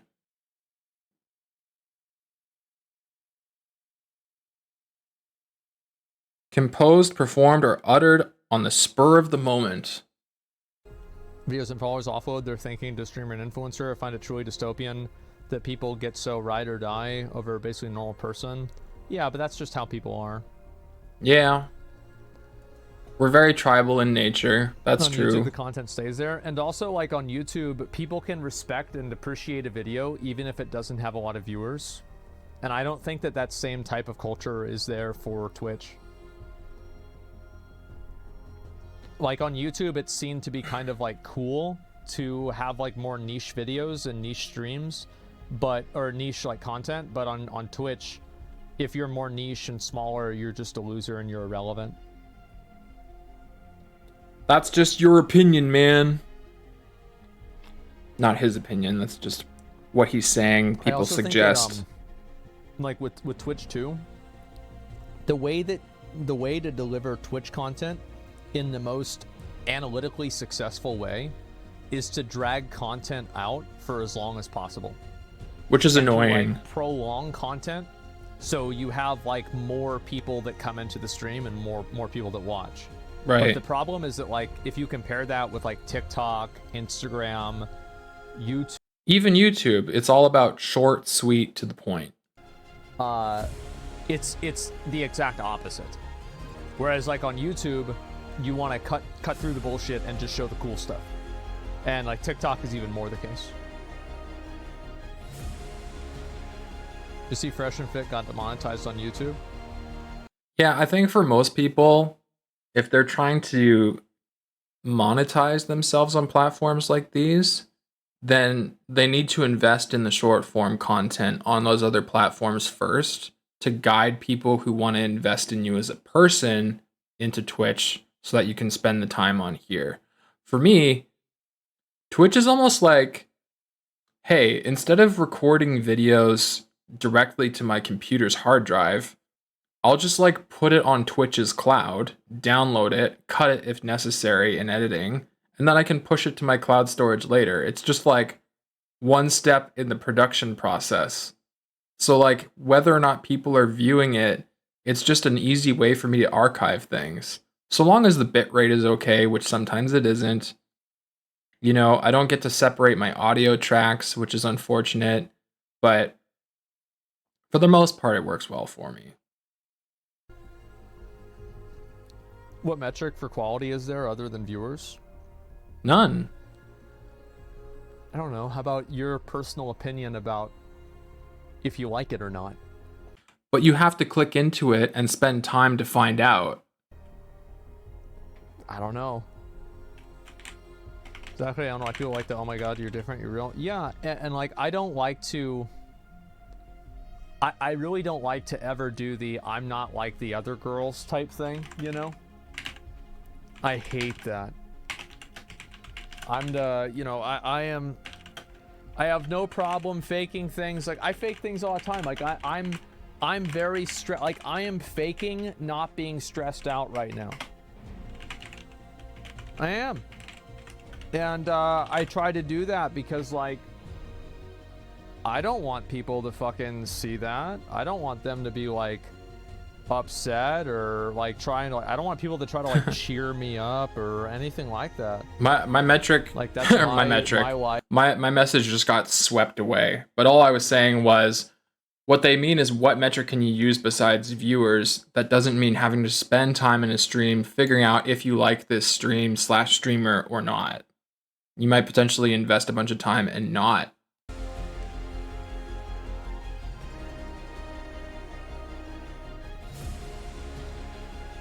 How's your dad? Are you still stressed out about him? Yeah, I am. He said he felt a bit better today, which was good. You know, we'll see what happens. It kind of sucks because I have to leave my phone on, and sometimes I'll like wake up at night and I won't be able to sleep properly. But that's sad. It is what it is. To be honest, like, it's really kind of it's really fucked me up a lot. That's why I keep streaming like super late at night, because like I'll be helping him for like multiple hours a day and just like hanging out, right? Because he doesn't really have a lot of other people that like he knows, and so it's like it's a lot for me to deal with. Yeah, because like I'm also like a very extremely antisocial person, so like any type of like mandatory social interaction like totally burns me out. So like I'll like get home and I'll just have to like just sit there for like an hour or 2 hours. Yeah, when you have a limited battery emotionally, that's extremely hard. And I know from the past, like, he had the same issues emotionally with his mom being unwell. And when she passed away, that was very hard. So, like, now having to relive that with the father can't be any easier. That's extremely hard. Hoping that the father pulls through so that he can be a little bit less stressed about all that. I don't like ever making commitments or plans for anything, ever.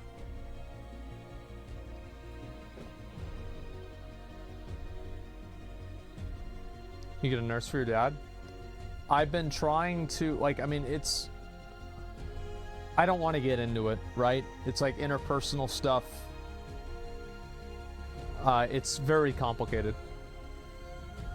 Yeah. It's probably super expensive in America, too. In terms of keeping the wall up against parasocial relationships? I don't know. I mean, like, I do think that, like, weird chatters... No, it's not a weird question. It's just, I just want to talk about it. I think that, yeah, like, streaming definitely cultivate... I think it's the type of content that you cultivate, too, right? Like, I don't have a lot of real bad parasocial people. Like, for my viewer count and everything, like, I should have way more. But I think the reason why I don't is that I don't really make content for teenagers. Like... That's true. Teenagers are much more prone to become emotionally invested, especially if it's, like, someone who the viewer is attracted to. I've noticed that a lot when, you know, you hear these stories about, like, a streamer girl hiding their boyfriend or husband because it would affect the viewership. And then when there's a reveal, it, like, causes some of those emotionally invested people to lash out or stop watching. It's kind of messed up, but it exists. So I think younger people are more Everyone's prone listing to their age social now. relationships than older people. And like obviously this is like a bell curve, right? So like of course there's people that are like really really young, they're super into it, and people that are really really young that aren't super into it. Same with like older, etc. So like I think that's one reason why I don't have a lot of those people. And then also another reason why I think I don't have that many of those people is because I don't really do content that like I don't try to let me think of the best way to say this. Like I don't try to make viewers feel like they're my friend in a way. I try to make viewers entertained. I mean, I do treat people like friends, but if you know me well enough, you know that I do that with everyone. I met 2 people for the first time yesterday, and we immediately hit it off and became very friendly just because I knowing what I know about myself, my personality just brings that out of people, which is why like I had my best friend tell me some really nice things about some friends from high school who said like, yeah, he'd be really good at streaming. He has the personality for it and he's pretty funny. And I'm just like, that's such a nice thing to say. But I mean, I can admit in not a cocky way that that's rather true of myself. I try to find people who may not be very social or willing to break out of their shell, and I just kind of like find the right topic or conversation point and bring it out of them. Or maybe they already have, you know, a very social demeanor and then it's a lot easier. But I pretty much get along with everybody, and if you don't like me, I don't really care. I don't really share a lot of personal information, like sad personal information, and Yeah. I don't like offload it onto chat as much. I agree with that. That's part of my like rules in my stream is like keep your, you know, sad affairs out of chat. Don't share people's personal information. You know, keep your personal grievances and dilemmas to yourself. We're here to have fun and be positive. That's just how I am. I don't think it's worth time, and it's usually only going to lead to an unhealthy result if you do. I'm not a professional psychologist. You should be speaking to someone of that nature if you have that level of dilemma. For him, man, like I do. It's like ever since he took that deal on Kick, and I think it's not even because he went to Kick. I think it's because he got a lot of money. Everybody has just been shitting on him. It's been so popular to shit on him. And I feel so bad about that. It fucking XQC. sucks. Yeah. And it's like, I mean, I don't know. It's business. Yeah, it seems rough for him. Yeah, and it's like, I mean, he's not a perfect person, right? Nobody is, but like, fuck, man. Dogpiling, the dogpiling is just way too much, man. The biggest problem for XQC is that he's very French Quebecois, and his accent does him no favors, and his prowess of the English language limits him. If he could just express himself always in French, I'm sure he'd be a lot more eloquent, but he keeps to English, and I think that makes it a lot harder for him, because people, you know, call him a dumbass and whatever, and decisions that he makes that are probably also being influenced by some level of management probably, you know, force his hand in some ways, and it forces the crowd to kind of turn on him when it may not be entirely up to him. I don't even know how long I've known him, right? I've known him for a very long time. And it's just sad to see that everybody just like shits on him, and he's like, because like after you're popular for long enough, it's like you go through like this cycle as like a streamer where like you're unknown and then you're coming up, everybody likes you, you're really popular, people are really happy about you, and then people get kind of bored of you, and then it becomes popular to not like you. Sure. Right? And like he's definitely at that position right now. That just sucks. Like I've been in that position. Yeah, Mitch, plenty of people. But what I've seen and heard about Mitch, maybe this is a wrong take. He kind of seems like he deserves it. Am I wrong? Please tell me why I'm wrong. Because I'm always looking for reasons to have, reasonable doubt about people. But he just seems like an asshole. Going on. And like, I think it's really commendable that he just keeps going live every day. He just keeps going live. I can really respect that. Because I tried to do the same thing myself. It's impressive. It is. And it's like people only try to find the bad shit to say. The bad things.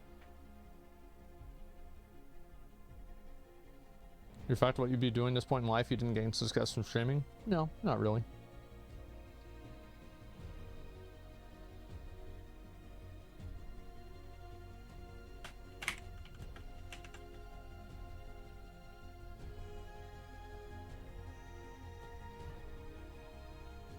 Whoops.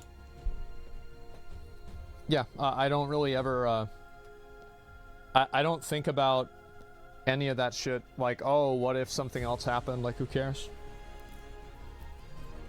Like, anything could be different. Just walk away from streaming, should not focus on his well-being. I think you should do what makes him happy. That's why I tell everybody, right? Do it. I always wonder if it's legitimate or not that these are first messages.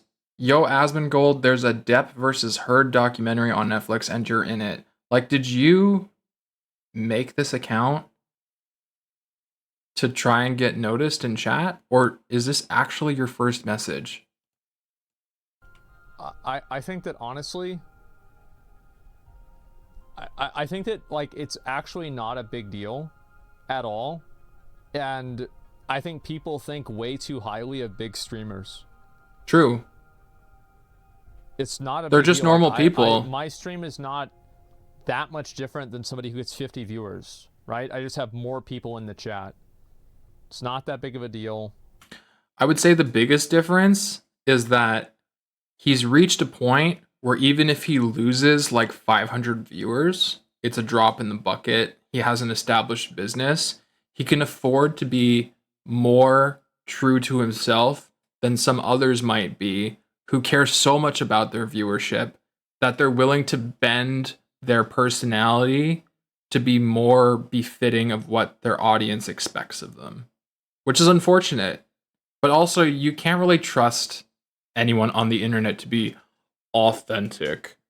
When people say that comment, like, oh, you're so down to earth, you're so authentic, like, we would be great friends. Like, that's a lot of pleasantries and niceties to share, but there's no authenticity on the internet, especially now. Your preview, that's why I prefer. That's the fundamental thing that drives VTubers to be so popular. Not being authentic online.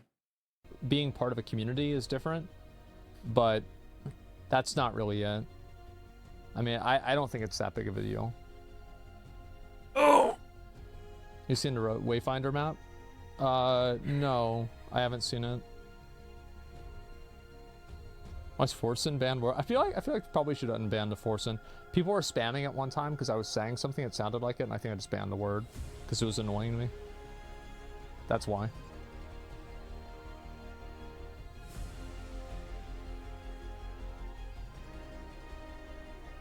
What?